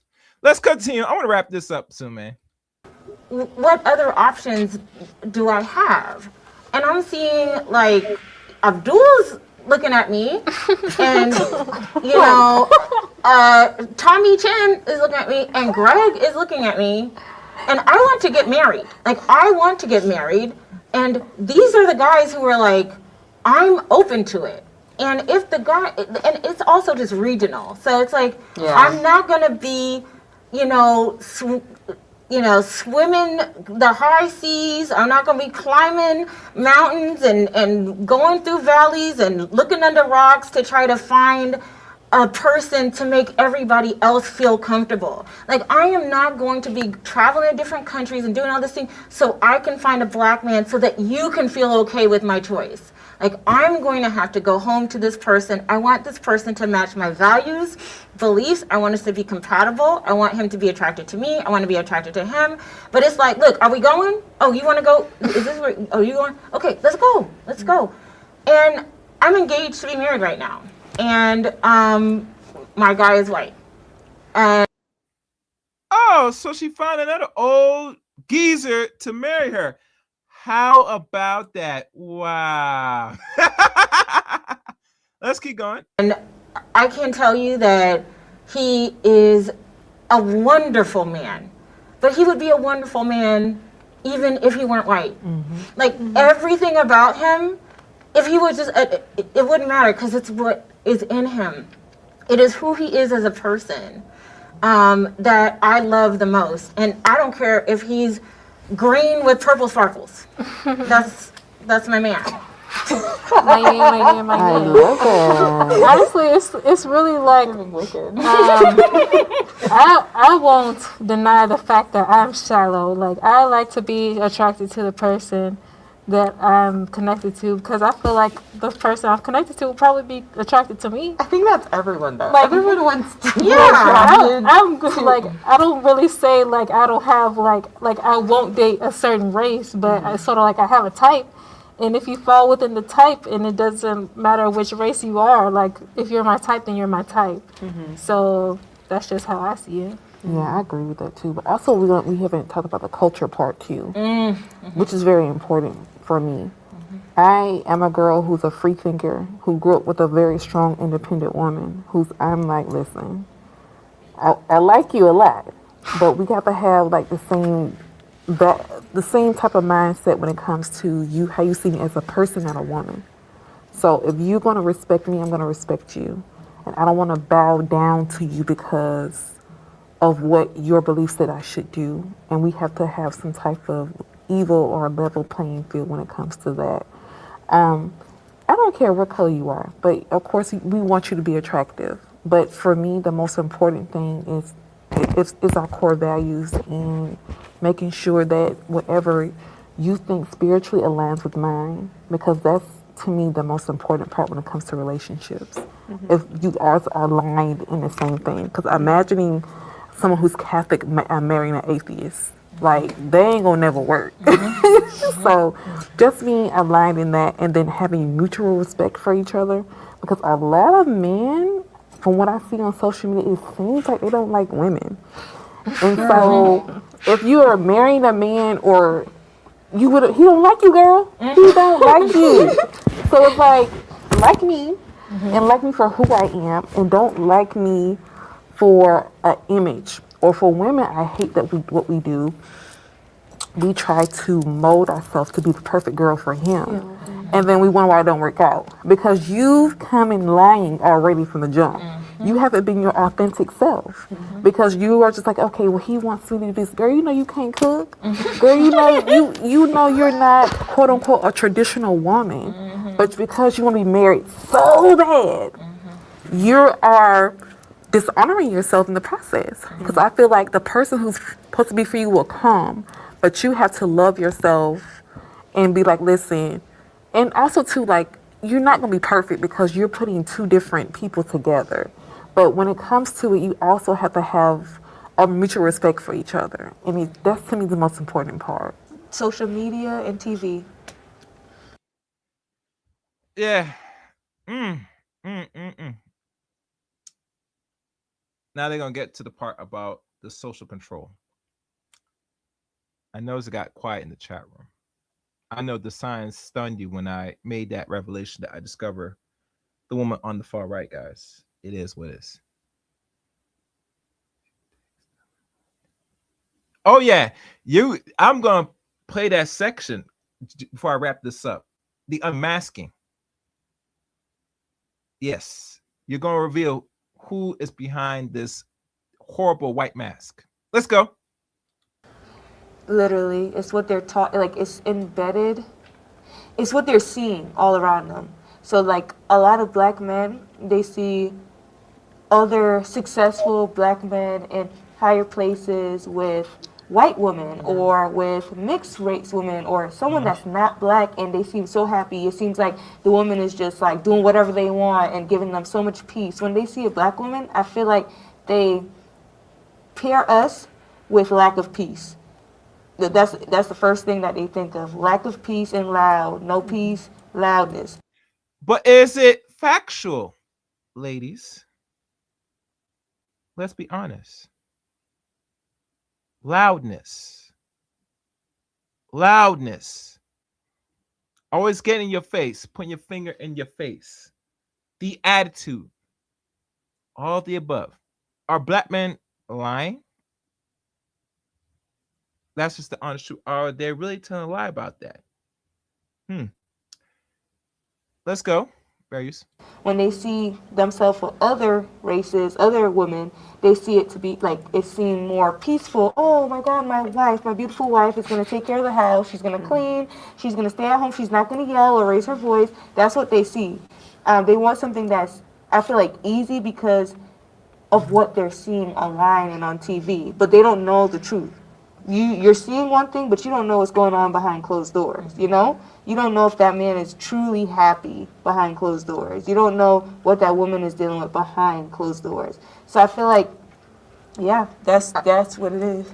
I would feel like there's like more to it because yes, social media and everything, that's like one level, but I think there's a deeper layer here. Especially with black men and how a lot of them have a certain view of black women. A lot of black men were raised by single moms who had to be a certain type of way because they didn't have like the extra, a lot of them don't have the support system that they would have had. Like I had both of my parents in the home, thankfully. I'm very thankful for that. So like I had a very different way of growing up, but for a lot of others who, you know, as you said, what did you say? You said like 26% or whatever of black women are unmarried. I don't know what percentage of the unmarried are, you know, like single. No. There's only 26% of women who are actually married. Okay. The rest are not. Okay, and the 74%. I don't know what percentage of them are single moms, but it's hard to deny the fact that there is such a large population of Black men and women being raised by single moms, and just you have to be a certain way. You have to be strong. You have to be like doing all the stuff. You have to be the breadwinner. You have to be the caretaker. You have to be so many different things, and like this pressure and this of all of that can be very heavy, and a lot of Black men, when they're kids, they're not seeing the full picture, so they have a certain view of like, oh, this is how my mom was, and this is how all Black women are, and like, or something like that. And then again, yes, it is supported by media and all this stuff, but as far as why white men have a different view of Black women, I don't know. I don't know how I'd answer that. I mean, I've dated white men. I think I've dated more white men who are white more than any other race, but I feel like because they don't have that The baggage. background. That baggage. They don't have the Because of white baggage. Like, supremacy.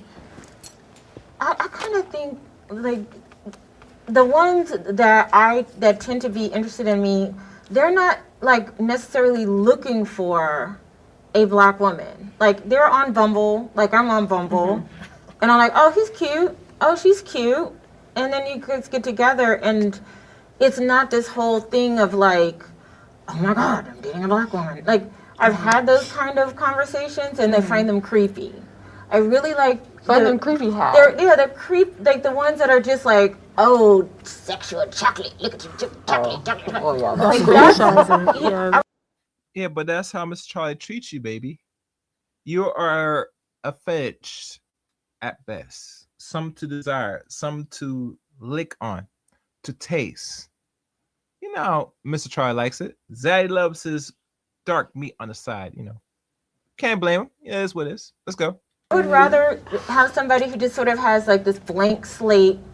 They're not on social media. They're not looking at media takeout. You know what I mean? They're not on Black Twitter and getting all these like stereotypical reinforcements. They tend to not even be sort of in the periphery of the community. They're not looking at the media, but they just see you and they're like, oh, she seems nice. They don't even know all the stuff that's going on over here. Yeah. And then I had a different experience. I had an experience with a white guy and a couple other white guys, and every time they came to me, it was always about money. They always want to buy you. They always want to tell me, like, you need this, you need that, and always want to give me money. So I'm like, why is it in the white community when a white guy dates a Black woman, I have to take care of that woman? I got to save that woman. I got to give her money. What's your situation? Like, I'm like, I don't want all that. It's fine if I work and I do things on my own. Well, you know, it's because they're trying to get closer, or what is called access to your box, baby. The more that he throws money at, he is tricking on you, like the stripper or harlot, or you know, you are, to hopefully get into your box. That's why he will do certain things, and not all white men will do this. Let's keep it real. Young men or any Caucasian or non-Black men not gonna do this to Black women. Let's be clear here for those that's listening, right? Because they still get access regardless. They could just show up and, you know, the sister will pull down her drawers, her panties, and open them legs, and that be that. Because there's one thing that I forgot to play, and Mr. Igmore said it best. Why Black women will give a pass and open opportunity for non-Black men to enter them and shoot up the club. This is why. 21 years military, 13 years overseas since 1994. All the white men I knew during my service military with Black baby mamas would never put on child support. Explain this reality, Black woman. No, they got their reparations, a mixed baby and a white dude, right? They got their reparations, a mixed baby and a white dude, right? They got their reparations, a mixed baby and a white dude, right? They got their reparations, a mixed baby and a white dude, right? You a goddamn from God. Do you understand? Let's continue. Just always see that with them, and that's some of the reasons why I kind of stay away from it. Because I had so many come at me with money and kind of like a sugar daddy situation. That's not who I am. So I just back away from it. Where Black guys don't do that. They don't throw their wallet at you on the first day they meet you. So that's my experience. I don't got the wallet, baby. I think we have to. Some black men, not all. Most black men, if they are tricks, they're always considered tricks. And 9 tenths time, they're not gonna be so leery to be throwing wallet at black women like that. Unfortunately. No, they try and condition a lot of black men do that. So they could still run game and not give it the box. But who's running game now? To be sort of honest too, because if y'all are on the social media that I'm so on, I'm seeing women of all races being like, you can't even talk to me unless you pay me first. That's very true. Like we can't. Let me pay you. Baby, you've been watching so much the ones that's transactional. No, all other races say, you must give me money to talk to me.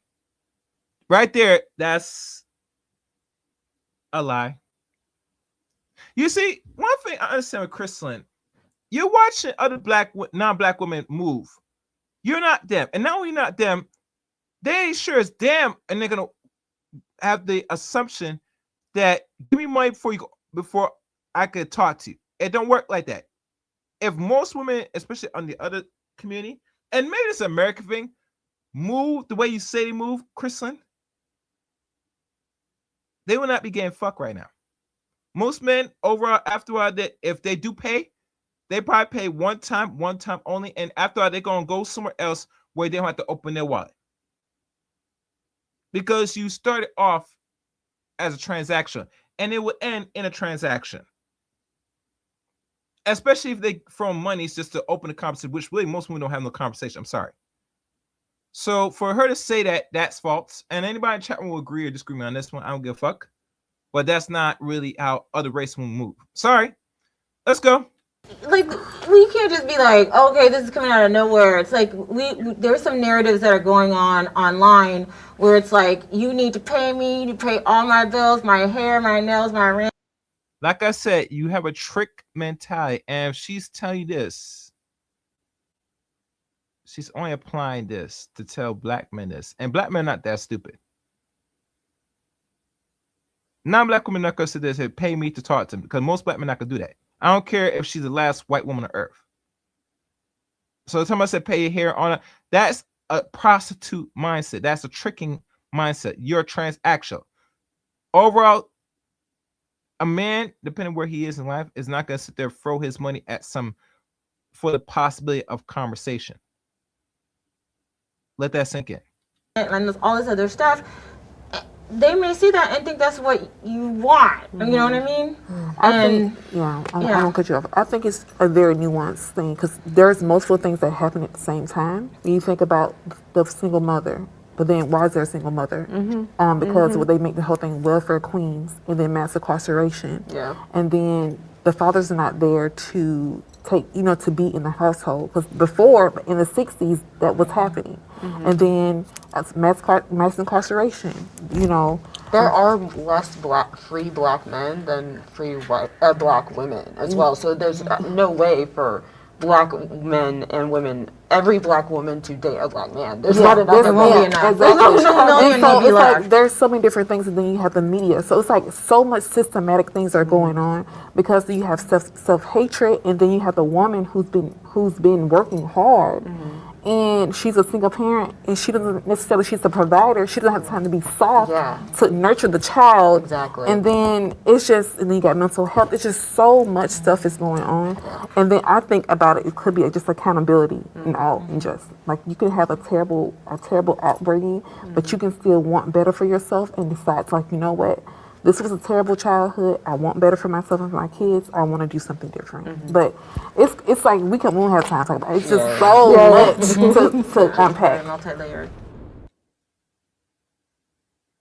Do I need to say more? It is excuse. Excuse in a big way.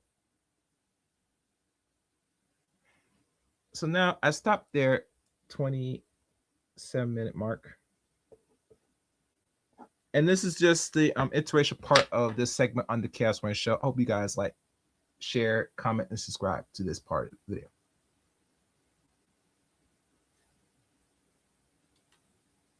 Now, they're going to reveal themselves.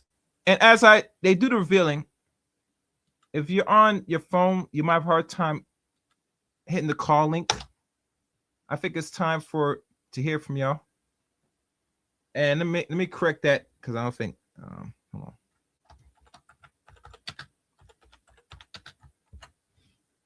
For a few minutes, I'll put the call link. As they reveal themselves, you guys could come up. And let me see. Hold on. 1 second, guys. I'm doing something.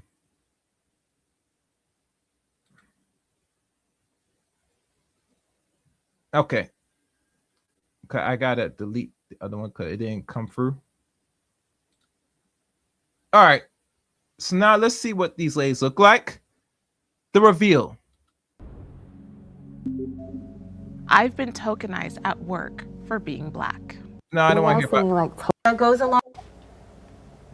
No one hardest cares thing about about being tokenism. Use it to your advantage. Yeah, I feel like if we all take I'm like, honey, leave that nervous energy away. As these ladies unveil the map, Okay, we're gonna get the job done, but let's It's just all kind of good. let's come up with a solution because all this It's gonna like, have me you want the feeling eyeliner straight, right? exactly. as I'm letting fast forward, talking this because I'm doing it multitasking. All right, here we go. Openly today, your honesty and vulnerability have made this conversation truly meaningful. At this point, we want to give you the choice to remove your masks if you feel comfortable. There is no pressure. Keeping your mask on is just as powerful a statement as taking it off. If you feel ready to stand openly by your words, you can remove your mask now. And if you'd rather stay masked, that's completely okay too. The choice is yours, and either way, your truth has been seen and heard. All the ladies take off the mask. Show your black ass. Makeup is how it's hold up. Probably all sweaty underneath. I know. Use the fan now. This is crazy. I lost a name. Where's a mirror? I feel like that's the problem nowadays. Everyone want to hide behind a mask. And I feel like if we all take the mask off and start actually just sharing how we feel, then maybe somebody else who didn't understand us will be able to understand. You feel me? Because most of the time, most people don't know what you went through, your experiences, your perspective. And as all them black, and you're gonna see Kristen on the right side in a second. On certain things, why you move or think the way you think. So I feel like if you express that more and showcase that more, less problems, possibly. Let's try it. Absolutely. I feel like black girls, like even black girls, are perform all the time. We don't have to.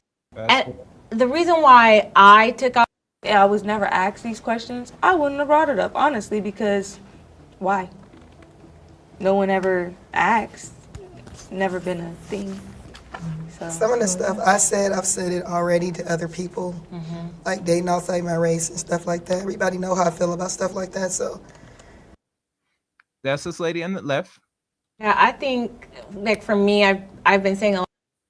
There you go. That's Crystal and Carolyn, everybody. I was surprised she joined this conversation. Nothing surprised more on the internet. Nothing surprised me. I'm surprised every content creator that did cover this, they did not watch this to the fully end. But I already recognized who she was through her tone, her lingo, etc. Need I say more? Need I say more? And it's not because she says she wrote a book. It's everything of her ulterior motive, her expression. I recognize her, like most content creators would. All right, this one. A lot of the things that I said, there has been some new stuff that I said. And the reason why I took off the mask is because I think that's what we all should be doing. I'm really frustrated with people feeling like they have to say things that they think they're supposed to say. Like whether it's a political opinion or if it has something to do with culture or race, it's like these are the standard things that you're supposed to say and you're not supposed to say these things. So it's gonna take people to be brave, to be the avant-garde, to be the ones that say, I said what I said. And that's what black women are really good at. We say what we say, and hopefully it will, at least for me, it's giving me personally more courage and also hearing all of your perspectives and seeing that we're really not that far apart. Even if you haven't, there's probably some aspect of what I said to you that you can relate to, and I can feel the same way about you. And I think that that's really what's important. And what's missing is that people aren't really sitting down, talking to each other, and being honest. And I think these conversations are great. Absolutely. I feel like I just met 5 new friends. Yay! I think I took my mask. And as you know, this is a woman that says she was always big her life, but not really caring much about that. That's pretty much it, guys. And wait, hold on. Let me check if that. I don't think that was. Hold on. Yeah, Akiba, I can't post that. Yeah, because Google didn't allow it. Akiba, you might have to rephrase that or put in super chat. But it looked like it said that you're saying something about there more argument with black men than white men. Obviously, that's no surprise. Oh snap! It's David Carroll's crush. Oh, Jay Shot. I wish you could hit the link. I don't know if you're busy, bro. I already found out by continue on the content. I discovered she was on the panel with these ladies. Who knew? The girl that swirls. And for those that don't know, because there is a divestment movement now, and it's been going on for a couple years now. We gotta keep in mind there is an offshoot of the people that are the side effects of the divester women. And Miss Cure is gonna say it one more time for the back. She's a bed wench. This is the heart, mind, and speech of a bed wench. I'm not even gonna use divester. That ain't no divest. She a bed wench. Divestors come from the bed wench line. Mm-hmm. They are the descendants of bed wenches. Mm-hmm. The descendants. Mm. Mm. Let that sink in, gentlemen. Descendants. Anyhow, find that back. The descendants. I hope you guys enjoyed this stream. I did put the call link. Guess no one's want to come up, so you guys enjoy the show as is. Nobody support, but what can I do? I can't force somebody. It is what it is. It is what it is. It is what it is, unfortunately. Leave your comments during and after the show. Hype this video up. Maybe if they get some hype, maybe that will go further, but I doubt it. How this YouTube thing works, it only pushes through by what you watch today. After it's up, it stops moving. I'll put it in Discord because this is vertical. Jay Shine, you're not gonna be able to hit the link per se on here because it's vertical. So let me do this. Says you want let me try this. Hold on a second, guys. Wait. No, I'm gonna put the link again. I'm gonna do this instead. Let me see if this will work.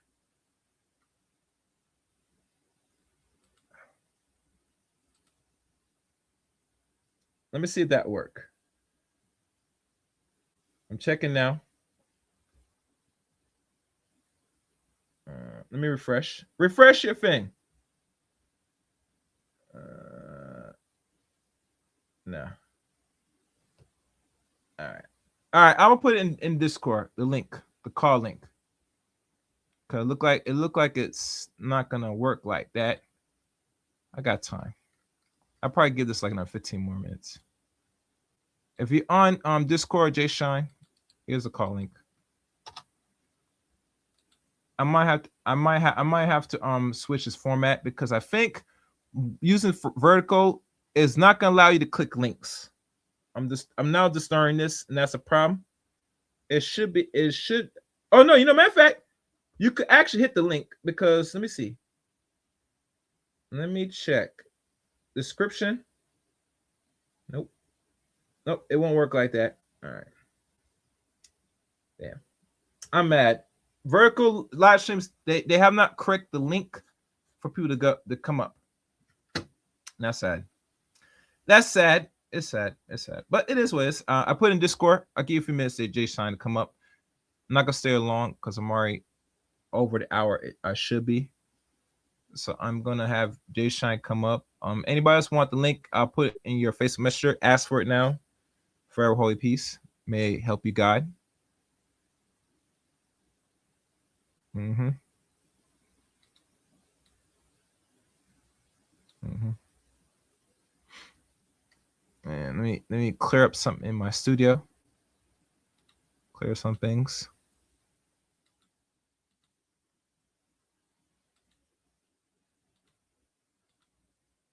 Mm-hmm.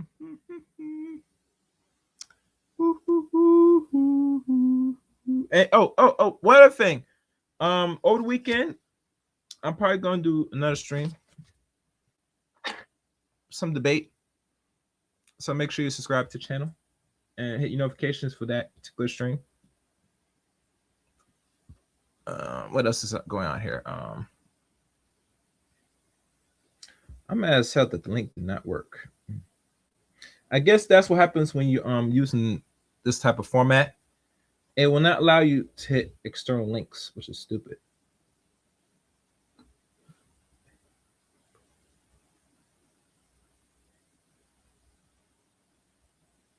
Yeah. Yeah, this link does not work on vertical.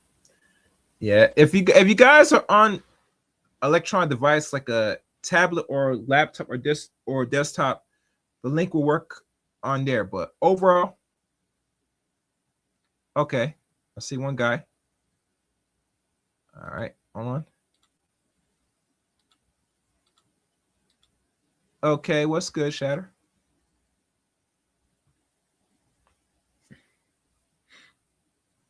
No.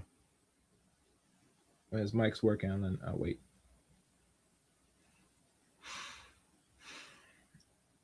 Yeah, guys, you guys gonna have to probably use the laptop to join the channel, because if you're using your phone, the phone link will not work because the phone was not designed. The vertical live stream was not designed for people to hit external links. I'm hoping that they will fix that soon, because that needs to be fixed, because most people, they multi-stream from regular to vertical, and vertical live streams are pretty awesome. I don't care what anybody say. And Jay Shine. What's good, Jay Shine? What's good, brother? I'm good. I'm good. And so, you know, if we could be mindful with the words, I'll appreciate. But let's move forward to commentary. Your views overall of these ladies, including the one that swirls that I discovered lately. The floor is yours. Deshaun. Oh, okay. What's up, Shadow? What's going on with y'all, man? And I'll make sure I don't curse. I'll curse As best as possible. That's why. But yeah. Yeah. But this is unfortunate. But I'm the one that said this a long time ago, years ago. I think I was on Arch Channel when I said this. Mm-hmm. But you're looking at the greatest traders in human history. All right, black women as a group, not all black women, but black women as a group are the greatest race traders in human history. And it's just real. All right, they sit there and they play in our faces. They want to watch Bridgerton. They want to have scandal parties. They want to do all of this coveting the white male, you know, as their real choice. Meanwhile, if you look at the beginning of this conversation, it was always trying to pull out somehow that we're not fit. We're not doing something right. The black men are not doing this. They're not stepping up. They're not claiming black women. They're dating out. They're doing her. You know what I mean? Everything is our fault. But at the end of the day, you don't want to be with us anyway. Yeah. At the end of the day, you really want to be with Brad. So it's a very disingenuous conversation that's taking place. And you know, I appreciate the girl that swirls. You know, I appreciate it because before, you know, Lipstick Alley and all that stuff that happened about 12, 13, 14 years ago when the women started coming online and outright claiming that they're witchery. It was kind of underground. We have a lot of black men right now, as we speak, who are in long-term relationships or married to black women who don't really want to be with them. Damn, let that sink in. Let that sink in. There are black men right now and have been for the last, I don't know, few hundred years that are with black women who really don't want to be with them. Yeah. All right. You are not their first choice. Not because here's the thing, and this is the thing that I get in trouble in the black manosphere because I deal with the power dynamics, the business of things. Life is business. We are and have been in a colonial topology for the last 1,000 years. Yeah. Okay, that's reality. You don't just snap your fingers, have a live stream, have a conversation, and that power dynamic goes away. It doesn't work that way. Okay, I've said this when I used to be on C Boogie's channel, and it was women, a lot of women used to come to his channel, and I said this in front of a lot of black women. She's not our girl. This is not our girl. What I meant by that when I said it, is that we didn't raise her. Chaos. Nope. She's raised off his programming, his TV shows, his music. So when you have black women sitting there getting emotional over Twilight, and it's about his gaze. How you think of Eve can translate to a white man in Britain? Because she's been raised, even though she was raised in the hood, she was raised culturally on their programming. So she understands when Brad is upset. She okay when Brad gets upset. She's understanding when Brad gets upset. But if you get upset, Chaos, you are abusive. You are a monster. Say that again. I want you to conceptualize, because when we talk about, we're not talking nonsense. We're talking about the overall environment as is. Exactly. We're talking about some real deep shit right here. We talk, you know what I mean? We talk about epigenetics. We talk about psychosis. We talk about a lot of different things right now playing out in real time. If you do it, you're a monster. You're an abuser. Say it again. I want Dude, if you slam a glass bottle on the ground because you angry, because you are a human being, and sometimes you might just get irate and get angry. Oh, call the cops. Get my white daddy in here and get this nigga out of here. Okay? I'm scared. But if Brad gets upset, she understands. That's programming. These are power dynamics that we don't want to deal with in the real way. I'm not trying to blame black men for this. I'm saying that we're not dealing with it in a real way. As men, all right? And men in the world, we deal with power, gaining power, trying to grasp power, trying to understand things, and ultimately control things. That's what men are supposed to do. That's what men around the world do. If I take your ass to Sri Lanka, I'm going to show you Sri Lanka men in power.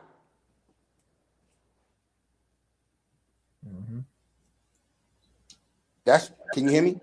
Yeah, I hear you. Go ahead. I'm not going to interrupt you. If I take you to Sri Lanka or Singapore, I'm going to show you some brown Asian men in power. If I take you to an Arab country, I'm going to show you Arab men in power. Hell, if I take you to a poor country in Africa, and you still going to see some black men and some African men in power to a certain degree. You see what I'm saying? Yep. We in the Western world, black men in the Western world, whether we're FBA, whether we're Jamaican, whether we're from the Caribbean, whether we have whatever background we have, if we're in these Western countries, we are not in power. Yep. And we don't, this is not our girl. So the men who run those countries, the societies that run those countries, the dominant societies that run those countries, program those societies. And our women are products of that programming. That's real. That's real. That's real. And you seen that, you just saw that play out through this whole video that you played. That's why there's so much back and forth, there's so much hypocrisy, there's so much confusion. Because they are black women. But they stuck in this paradigm, lost. Lost at sea. And you know what? I'm not even blaming them for being lost. My issue is that you're a lost chick trying to leave me. Get the fuck out my face with that. Oh, my bad. I forgot. Not the curse. I almost did it. Almost did it, man. Yeah, I know. But you see, the passion And I respect the passion for a lot of men to see the forest for the trees. Even we go even as further in that this is not your chick, or they call it this is not your bitch. And it's proven evident time after time after. Even with Crystal talking about saying she see other groups of women where you won't speak to me until you pay me. No, baby, you're looking at women that have a transactional mindset. Is that all non-black women sitting saying to their own men, say you gotta throw money? Absolutely not. Because you're conditioning the man, black men, to be tricks officially. Hope that sinks into you, gentlemen, right? Because I never date out, but I know a few men. I think Shad might mess around a little bit. But the point is this: you don't hear none of this garbage talk about from the other side. If you interact with them, that they look at you and say, "Oh no, you gotta give me some money before I can talk to you." Maybe certain parts in America, maybe, but we know consciously, anytime a woman asking for something off the bat, not only she has a poverty mindset, but she has a what they call a whore mindset. Yeah, they operate off whole logic. As whole logic, yes, correct.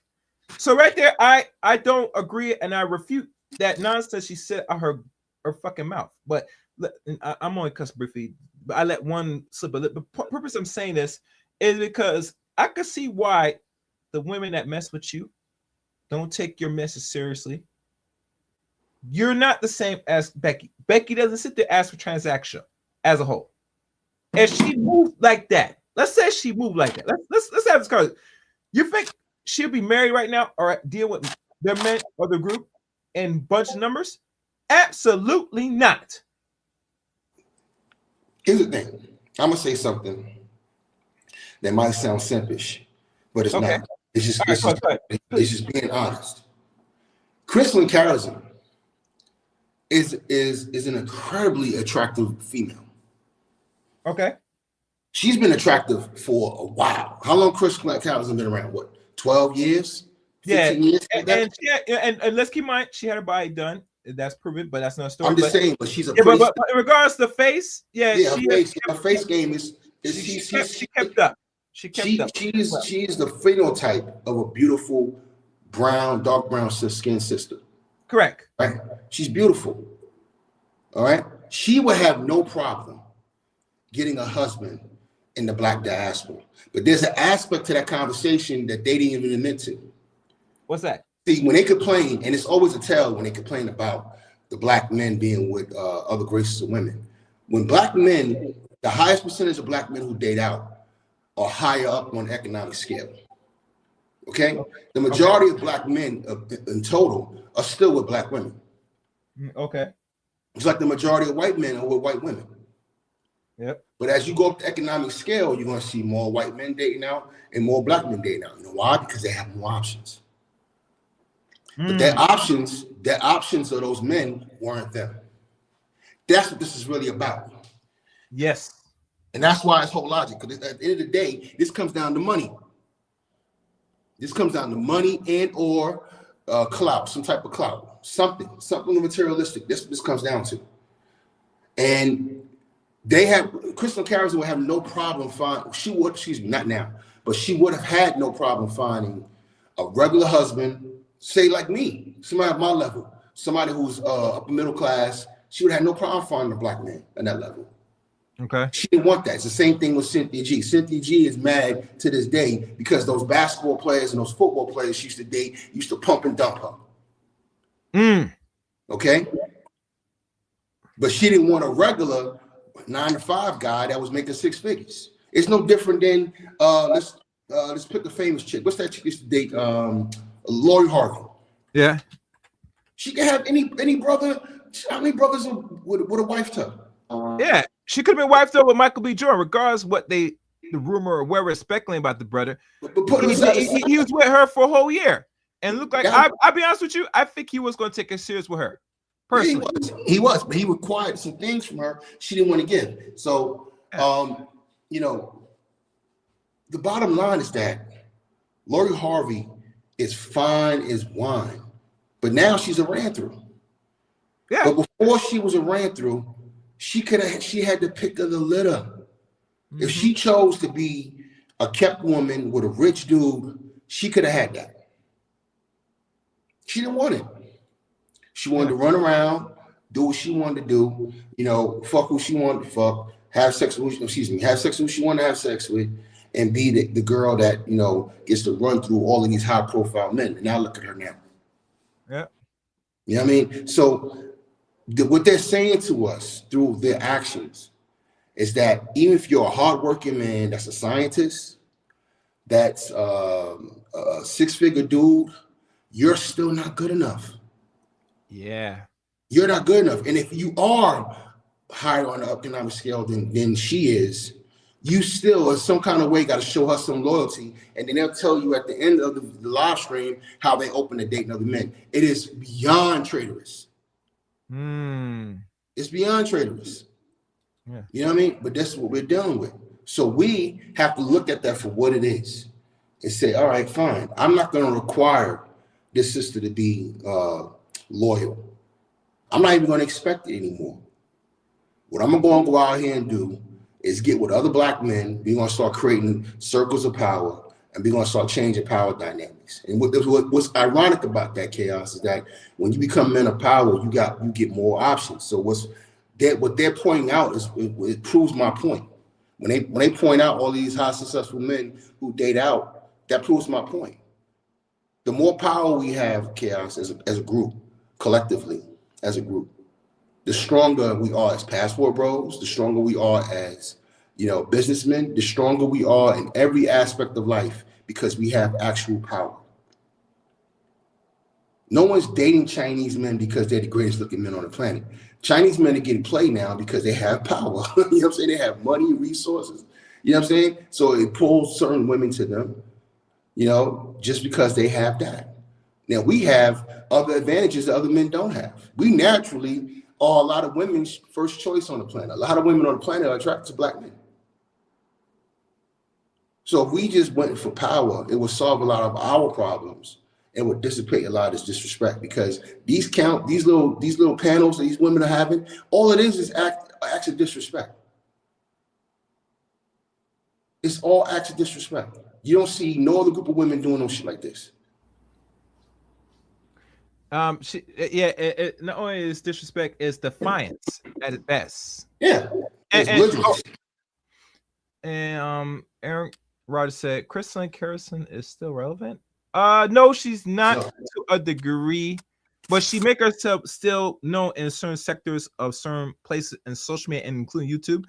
The video you saw that I played, she was on that panel on a very, I guess, well-known YouTube channel that grew pretty substantially in the last couple months. I'm not sure how long this lady had her YouTube channel, but it grew very much fast because of the conversations.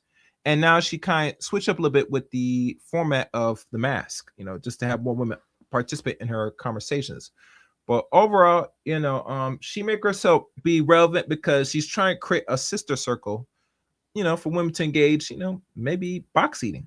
And I'm glad she's here. I'm glad she's still around. You know why? Because she proves our point. She was married and got dumped, so it didn't work for her. Then she had another couple white dudes run through her, and she's dating another white dude now. And then in between all that, she ran back for a hot minute to a black dude. So this is just mess. And then it worked out for that because the black dude wanted order and structure, and she didn't want that. And now she says she's married, and pretty much let's bet. I want guys want to bet she's not married to an American white man. No, she's not married. Yeah, she probably overseas right now, like most women. And so they're gonna ask what's required, but you're gonna have to pay, baby. Because over here, this is where the money's at. As much as we complain about America, this is where people come for the money at. So if you're doing well as a black woman, which she probably is, because women are paying just to hear her lectures and all that stuff, then by default, you go over another country, you're not gonna find no well-established Jew, especially how old you are. You could still get married outside the country, but it's gonna be someone that's probably lower quality. Because no one's gonna marry you and then give up what he has to lose to you. That wouldn't make no sense. I'm not sure if she got destroyed. That's some information I'm not sure about that. Aaron, she got destroyed by her last marriage by a white dude. I don't know if I could verify that. I don't know. That's some new information, but you guys get the point. But overall, like I said, I agree totally hard, Jay Shine, that the more brothers that open their options and be more productive and hell work with other black men if they can. I mean, the world opens up a little bit more. I mean, hell yeah. But you see, the problem is the divide is there amongst black men. And I'm gonna ask you a serious question, Jay Shine, because you traveled to Africa. I'm not sure which part of Africa you traveled. I went to Rwanda, Kenya, and Uganda. I'm asking. Okay. And hung out with a bunch of black people, a bunch of Americans, including O'Shea. We hung out. We met up in Nairobi. So, there's a lot of us out there doing our thing. So it was kind of cool. And I advise everybody to go out there, man. It's beautiful. All right, a serious question, because I know a man's gonna do a video on this about black men are getting hated on, and not looked at favor dating their women in Africa by African men. What's your views on this? Because you've been out there, so you're more experienced. Have you seen any hate or any disgust from the men of that group in Africa when you're around their women? No, there's too many black women, too many women out there. They're not tripping. Not that I saw. I'm not sure what video he's going to reveal that's talking about this, but I never traveled to Africa, but you have. And I know for a fact that they hating on you is not because of the women. They hating on you because maybe you got some more money than them. Those people exist around anywhere you go. I take all right, that makes sense. That will make sense. That make better sense. So I'm not sure what's the argument that you getting hate. No, you're American black man, ADOS. You go to Africa with your resource, mostly your wallet. You're going to get more eyeballs because you talk the lingo, you move. It's going to bring more of a attraction appeal to the natives in the island. I mean, in the country, especially if you go to the upper parts, they're going to find that very attracting. Period. So obviously, that will make sense. A man will be despise certain Americans that's black that go to Africa because you make more than them overall. Yeah. So no matter where you go as a black man in the world, regardless where you're from, but especially as an American, and you coming over and you doing business, you're gonna be looked at as a threat. All right. That's why when brothers was talking a lot of that passport talk, I was like, what are you talking about? If 10,000 black men showed up in Shanghai tomorrow to do business, there's gonna be a problem. Oh yeah. It's gonna be a serious problem. You know what I mean? If you just showing up one guy at a time, one guy here and there, just to do some little sex tourism and spend some money. Oh, come on in, spend your bread. They don't care. Yeah. There's a billion of them over there. They don't give nobody's tripping off that. Now if you try to marry into like the high echelons of those societies, there'd be some scrutiny, right? If you got a well-to-do family in Africa, they're gonna be like, yo, who's he? It gets into some class stuff, but that's not everybody will have to go through that. You know what I mean? Anybody coming into that culture would have to get that kind of scrutiny. So it's not particular to black men. The issue is that there's a lot of jealousy. There's some jealousy amongst other groups of black men around the world when it comes to black men in the West in general. So if you're like a black Brit and you talk a certain way and you have a certain level of wealth, you might get a little hate. You know what I'm saying? So it's just a money thing. It's not about the women. Trust me, they're not tripping off those women. There's too many of them. You go to somewhere like Uganda. Uganda is one of the youngest countries on the planet. All right? There's just so many good women running around. You know what I'm saying? It's ridiculous. Same thing in Kenya. It's outrageous. It's a black man's paradise. So my suggestion is just go. Just go. Just go over there and see for yourself and don't worry about none of the other stuff. What I will say is that we got to get off this passport bro stuff, especially online, because it's creating a narrative for black men. And that's what I've always been pushing back against. Now, that's an issue. You know what I mean? You keep sitting out here, promoting their women. You're basically Tyrone. I'm here to fuck your bitch. You know what I mean? Like, you know what I'm saying? That's what you're saying. And that's causing an issue. All right, but if you're just showing up and having a good time, nobody's tripping, boss. I'm telling you. I've been in a lot of these countries, and no one's tripping. Same thing in the Middle East. As long as you follow their rules and you don't go against their customs and disrespect their, nobody cares you there, boss. It's not that serious. You know what I mean? And they're definitely not tripping off their females. They usually have more women than men anyway. Mm-hmm. So, there's not an issue. I don't know who's saying that. The issue is all of this promoting, their women and exploiting their women. That's disrespectful. Yeah. And I wish black men stop doing it. That's what I'm saying. Don't do that. Don't create a bad narrative for us, especially for those of us in the world. I live in Germany and I travel all over the place. My cousin's gonna be here in a week and a half. We're gonna be all over Europe. You see what I'm saying? I don't want us, you creating a narrative for us.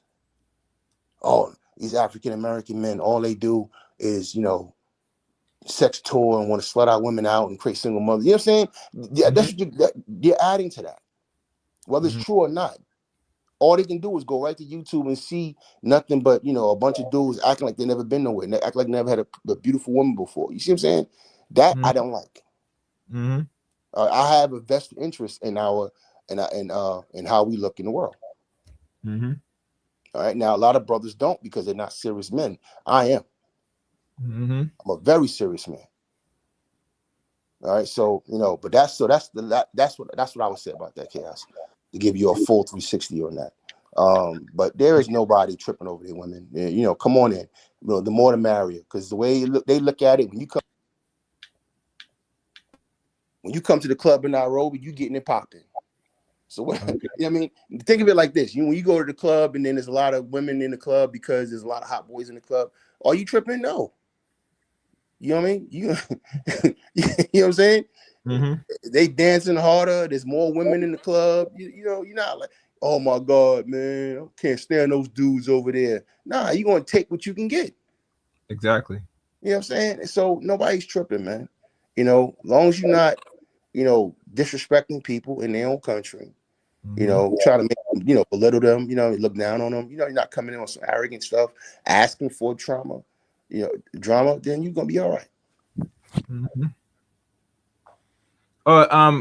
Aaron Khan says, salute to you, bro. You saw you in the chat room. The real Aaron Collins. What's up, Aaron? That's the homie right there. Yeah. Yeah. Right.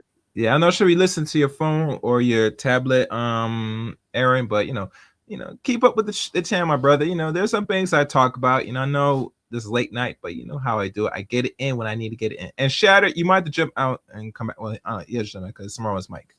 All right, final question I want to ask you since it's up here, Jay Shine. Your views on Sharon Moore, the man that was coaching for Michigan football. I'll keep it short. I told brothers, we said on debates on X channel, and I would say shit like, if you cannot handle Keisha, you are not ready for Becky. Exactly. All right. Keisha is a fool. She shows you her hand. She can't stop telling you she's coming. She's so damn loud with her bullshit. You know what I mean? But Becky, you can't handle the cunning of I worked with white women my whole adult life. All right. And Maylene too. So if you cannot prepare yourself or be able to deal with a cunning Keisha, you ain't got a chance. Like my man said in Over the Top, that movie with Sylvester Stallone, you ain't got a prayer in Vegas. All right? And that's what a lot of brothers don't understand. My brother, unfortunately, thought he was OJ. He's not black. He used to talk that way. And now he's finding out the hard way that he's black. They basically crucifying that brother because he was sleeping with white women. The same thing that happened with the brother over in Boston. Now they're going as far as putting a man in jail. You know what I'm saying? Over nonsense. Yeah, and the sad thing about it, it's been proven evident that this dude, that the school did monitor his actions a while ago, and they gave him fair warning and told him to slow down, and he still continued to trail on. I think the university did not really want to give him no help. They want to say some stupid stuff to him and know he's going to continue the behavior until the great crash out happened, which it did. And instead of him just, taking his loss. If he lost a job, that's nothing. You go out there, you go mess and try to impose that you're gonna offer yourself because you lose your job off a side chick, and not a side chick, a white side chick, bro. You gotta be dumb. You know? That tells me of when I find a man crash out any woman, Jay Sean, it tells me you're not a good woman. Especially if you're Trinidad, which I don't want to use that, but let's go there. You should know how to move when you're with these ladies as men, especially if you're moving like that. Right. To see that you're not only sloppy, but you catching feelings, that's a no-no. The side, let me tell you something, and we know this already. These are not your same old side bitches in the past. Absolutely not. These are a different generation. Let me tell you something. You know what's separate from them from the present side bitch? Social goddamn media. These women can't shut the fuck up. And I'm being real with you. Usually you play side role. You know the side role. You play position properly. You can't even handle that. These women don't have the capacity to do it. They feel say if I'm gonna crash, if I'm gonna fall, or something happen, I'm gonna take you with me. The women back in the day won't do this. They will sit at pack dish and go home and find they already got a man already lined up anyway because they're only playing the side role anyway, so it's not your main man. They say I got another man already lined up. That's how it normally goes. These women don't do that, bro. They will sit there and stick with the dude that might be a potential 15 or 1%er, roughly, or maybe less than that, and he's appealing to them attractive why they're around, and they will destroy your world, take you down with you, so that no one, well, someone's going to still look at you, but your whole career, what you try to build, is destroyed. That's the greatest revenge a woman will do today. They will plot. If you mess with the other side and they know you married, and when the time comes where they're getting their feelings, they're gonna say, "Well, I'm gonna come up, show it to your wife's house," and tell us that. And even to the point when I hear rumors, the guy knocked her up. These are things that's going around. I'm not sure if it's true or not, but these are speculations, right? To let you know, say not only you move reckless with your junk, but you're knocking up the side chick and you're married. Are you out your mind? Not because she's white, but you're knocking up your side chick, bro. She's only there to play her role, to be your release. You give her some money here and there, and you keep pushing. Let me tell you something. Another story. Come on, let's wrap this up. A white cop was messing around with a black woman. You might have heard, but this happened in Mississippi, and he's going to do life in jail. This is like 2-3 years ago back when they revealed this information, right? The white dude was married to his wife. He's a police officer. I don't know what position he played in the law enforcement in Mississippi, right? His side chick said that, listen, you're going to have to pay up more money. Or better, I don't want much money. I want you to leave your wife, come with me. He said, no, I'm just going to give you this money and keep pushing. She didn't like that. So you know what the side chick told the white cop? I'm going to go in front of your wife and tell you that I'm messing with you. So you know what Brad or Zay does?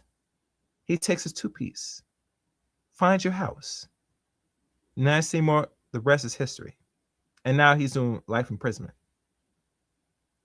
Because these are not your old bitches, your old side chicks.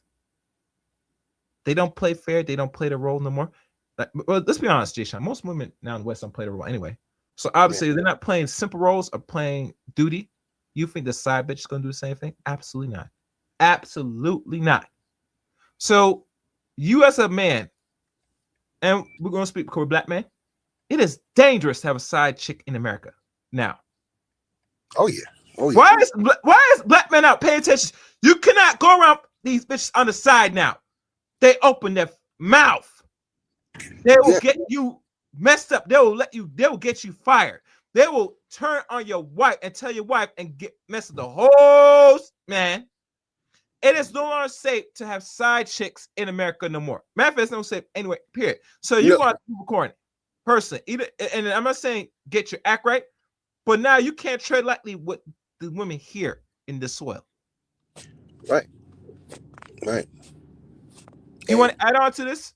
Jay Shine, come with What frustrates me the most about American men across the board, white men, black men, across the board, is that they just refuse to recognize that the power dynamics, the systems that women are using to come up, whether it's through marriage, child support, when they introduced the ability to use your job against you, you see what I'm saying?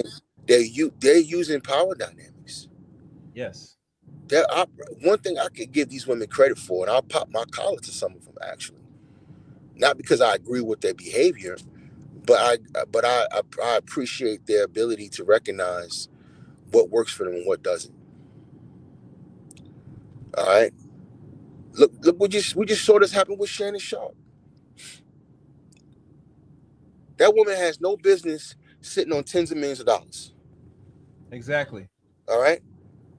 Now, initially, he was supposed to fight it, but he chose not to because he was like, it's the same reason, Diddy paid out Cassie in that civil suit because they didn't want to go through the process. She knows that it costs you more in embarrassment to go through the court situation to defend yourself. It's going to cost you more. So to make it go away, it's easier to play these plans out, and they are plans. These women are plotting on these men.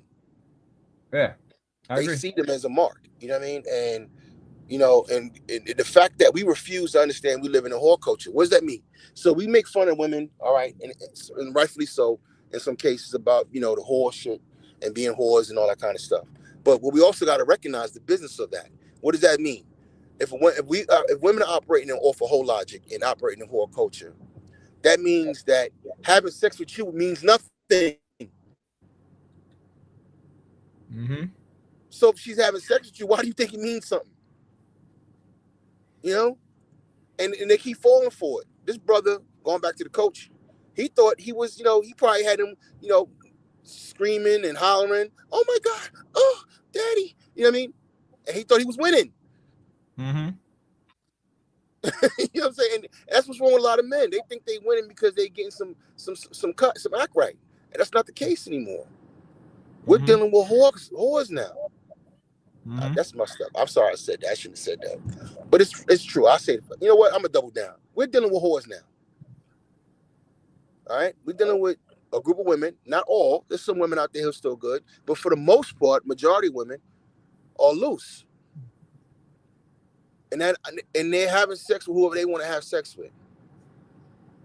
So when they're having sex with somebody they don't want to have sex with, or they rather not have sex with, then you got to ask yourself, what are they there for? What is Melania Trump there for? Yeah. Why was she ever there? You know what I mean? Yeah. She there for our first lady's a whore. All right? This is the culture you're in. So the first lady's a whore, you know what I mean? What does that tell you? So this is the culture that we're in. And these men don't understand that. That side chick has no morals. She knows that she's messing with a married man. She knows that. So she's showing you she has no morals. If a woman's showing you she has the ability to pose naked or have sex on OnlyFans, what makes you think you can trust her? So we got to start operating differently. We got to start having a business mindset. That's where I'm coming from. When I say business is life and life is business. So handle yours. A lot of men are not handling their business. Nope. It's not about fairness. It's not about what it should be or what it could be. It's about what it is. Only time is going to tell you if you got a down chick. You know who has a down chick? And we know that now? Cookie. Magic's wife. That's a down chick. Yeah, you're right. Okay? You're right. Yeah. Bill Cosby's wife is a down chick. You see what I'm saying? And we only know that because they've been through the fire and they've been through certain things. Vanessa Bryant turned out to be a down chick. Time told. When she had the time, she had opportunities to cash out. She did not. She stood by her man.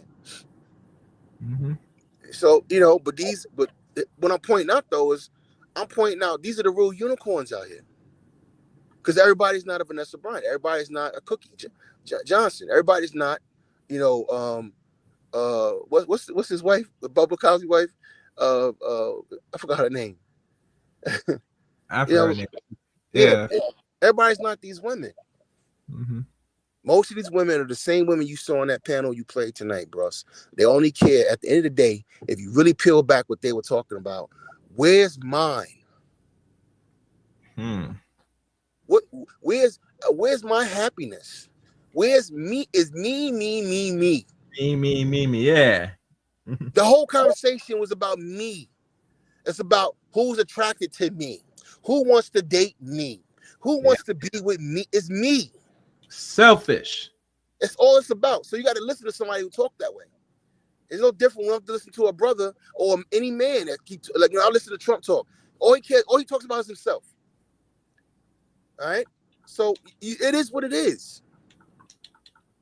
So what they have done wisely, this is what I mean by popping my collar, is they've created a new dynamic where they can be outright narcissists, outright misandrists, and outright whores with no judgment or with minimum judgment, and make it normal.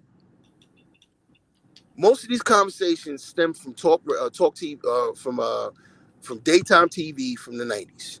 What all the women do was sit around and watch TV shows where women, all they did was fucking complain about what was not happening for them. You know what I mean? It was a new church. Mm-hmm. And that's all you're watching right now. It's just a new church. We're going to sit here, we're going to trauma bond, we're going to talk about how hard things are. You know, listen to what they were saying. It's hard, it's tough, and it gets rough, and you know, and being a single mom, it's trauma bonding, chaos. Mm-hmm. You know, it's testimony at the church. But who's going to come save them at the end of the story? What's going to come save them is this Asian man or this white man. Yeah. You see what I'm saying? So it's the same dichotomy, and it never stops. The bottom line is that the world operates on power dynamics, and the sooner we get that as men, or at least our group gets that, the better we'll be. Mm-hmm. I agree. It's business for me. Look, I see a beautiful chick that I want to have kids with, then that's the main goal. Whether we work out or not, that's secondary. Mm-hmm. So what am I going to do to make sure that my business is taken care of and I'm in a good position where I can be a father? You know what I mean? And make sure that my kids are taken care of and they're being raised by me. These are things that we're not addressing systematically as men. Mm-hmm. Kids going directly to their mothers automatically, not being addressed. Kids automatically, going to the parent, that's not being addressed. Why is that not being addressed? Legally. Mm-hmm. So these are the things that women are taking advantage of. They're taking advantage of whatever you put in front of them. If you give them conservative laws and advantages, they take advantage of that. If you give them liberal laws and advantages, they take advantage of that too. And I can't be mad at them to a certain extent. At what point do we as men come together and address this?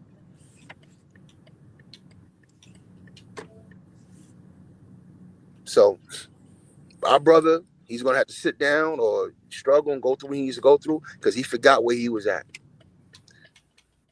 He thought he was OJ. You know what I mean? He thought the guy said Camilla Cosby. That's her name. Yeah, Camille. Yeah, my wife Camille. Yeah, Camille's a down chick. You ain't ruffling her feathers. She belongs in the Hall of Fame like Coretta Scott King. You know what I mean? She's in that. She's in that group. These are women who don't bend. They don't break. Mm-hmm. You know, they stay. They are devoted to their husbands and to their family. Those are good women. These other women are not devoted to nothing. Their devotion is to their emotions, which are fleeting. They change every 2 seconds. And there's no way in the world you as a man should be entrusting your life earnings, everything you worked in hard for to that. You can't entrust into that. Mm-hmm. you'd be a fool to do so. That means you're not taking care of business. I'm not partnering with nothing. You know what I'm saying? I'm not partnering with nothing. It's just not happening. You're right. You're right. You know, I'm on my PQs. You got to come correct or don't come at all, sis. You know, and that's where I'm at. And I can smell you from a mile away. And there's no way around it with me. You're gonna have to put in time. There's nobody meeting. Look, I'm gonna say this and shut up. There's nobody meeting Jay Shine in 2025 and then get married in 2026. It ain't gonna happen. Yep, and it shouldn't, because really and truly, you work too hard to build what you do, my brother. And I don't want to see you wash away because women decide to really catch a quick lick. And I mean that integrity. You know what I'm saying? Not gonna happen. If you see me dating the chick and I'm like, yo, I got a girl for Chaos, man. I'm dating this girl. Yeah, be serious, whatever. Then you could put on your calendar wedding in 2033. Okay? She's gonna have to put in time. Yeah. She's gonna have to show me over a certain period of time that she's with me. All right. We're not going off emotions. Too many emotional men out here. Yeah. You know, so and you know, and then again, and also emotional, and also, you know, stuck on that sex thing. They think, you know, having access to women is the end all be all. It's not, man. So anyway, Thank you. Thank you for coming up, Jay Shine. We'll do this again soon. Thank you again. Take care, my brother. All right. All right, guys. That's it for today's stream. I hope you enjoyed this. Like always, please leave your comments at the end of this video. Like, comment, subscribe to the channel, and please become a member of the Chaos Money Show as well. All membership guys perks. Thank you for watching. Until next time, and I mean till next time. Let chaos reign.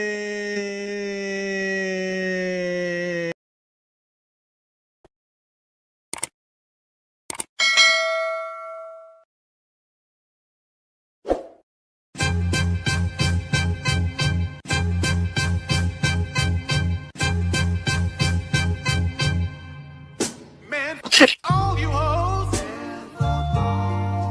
you and your mammy and your granny too.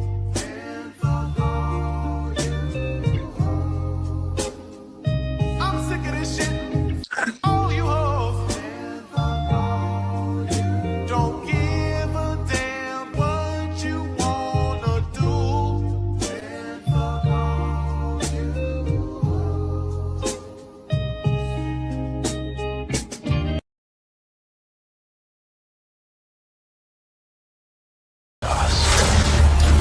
They like the chaos. They like the chaos. So when you're able to chaos. let that chaos reign with The chaos. let that chaos reign with The chaos. let that chaos reign with Must reign.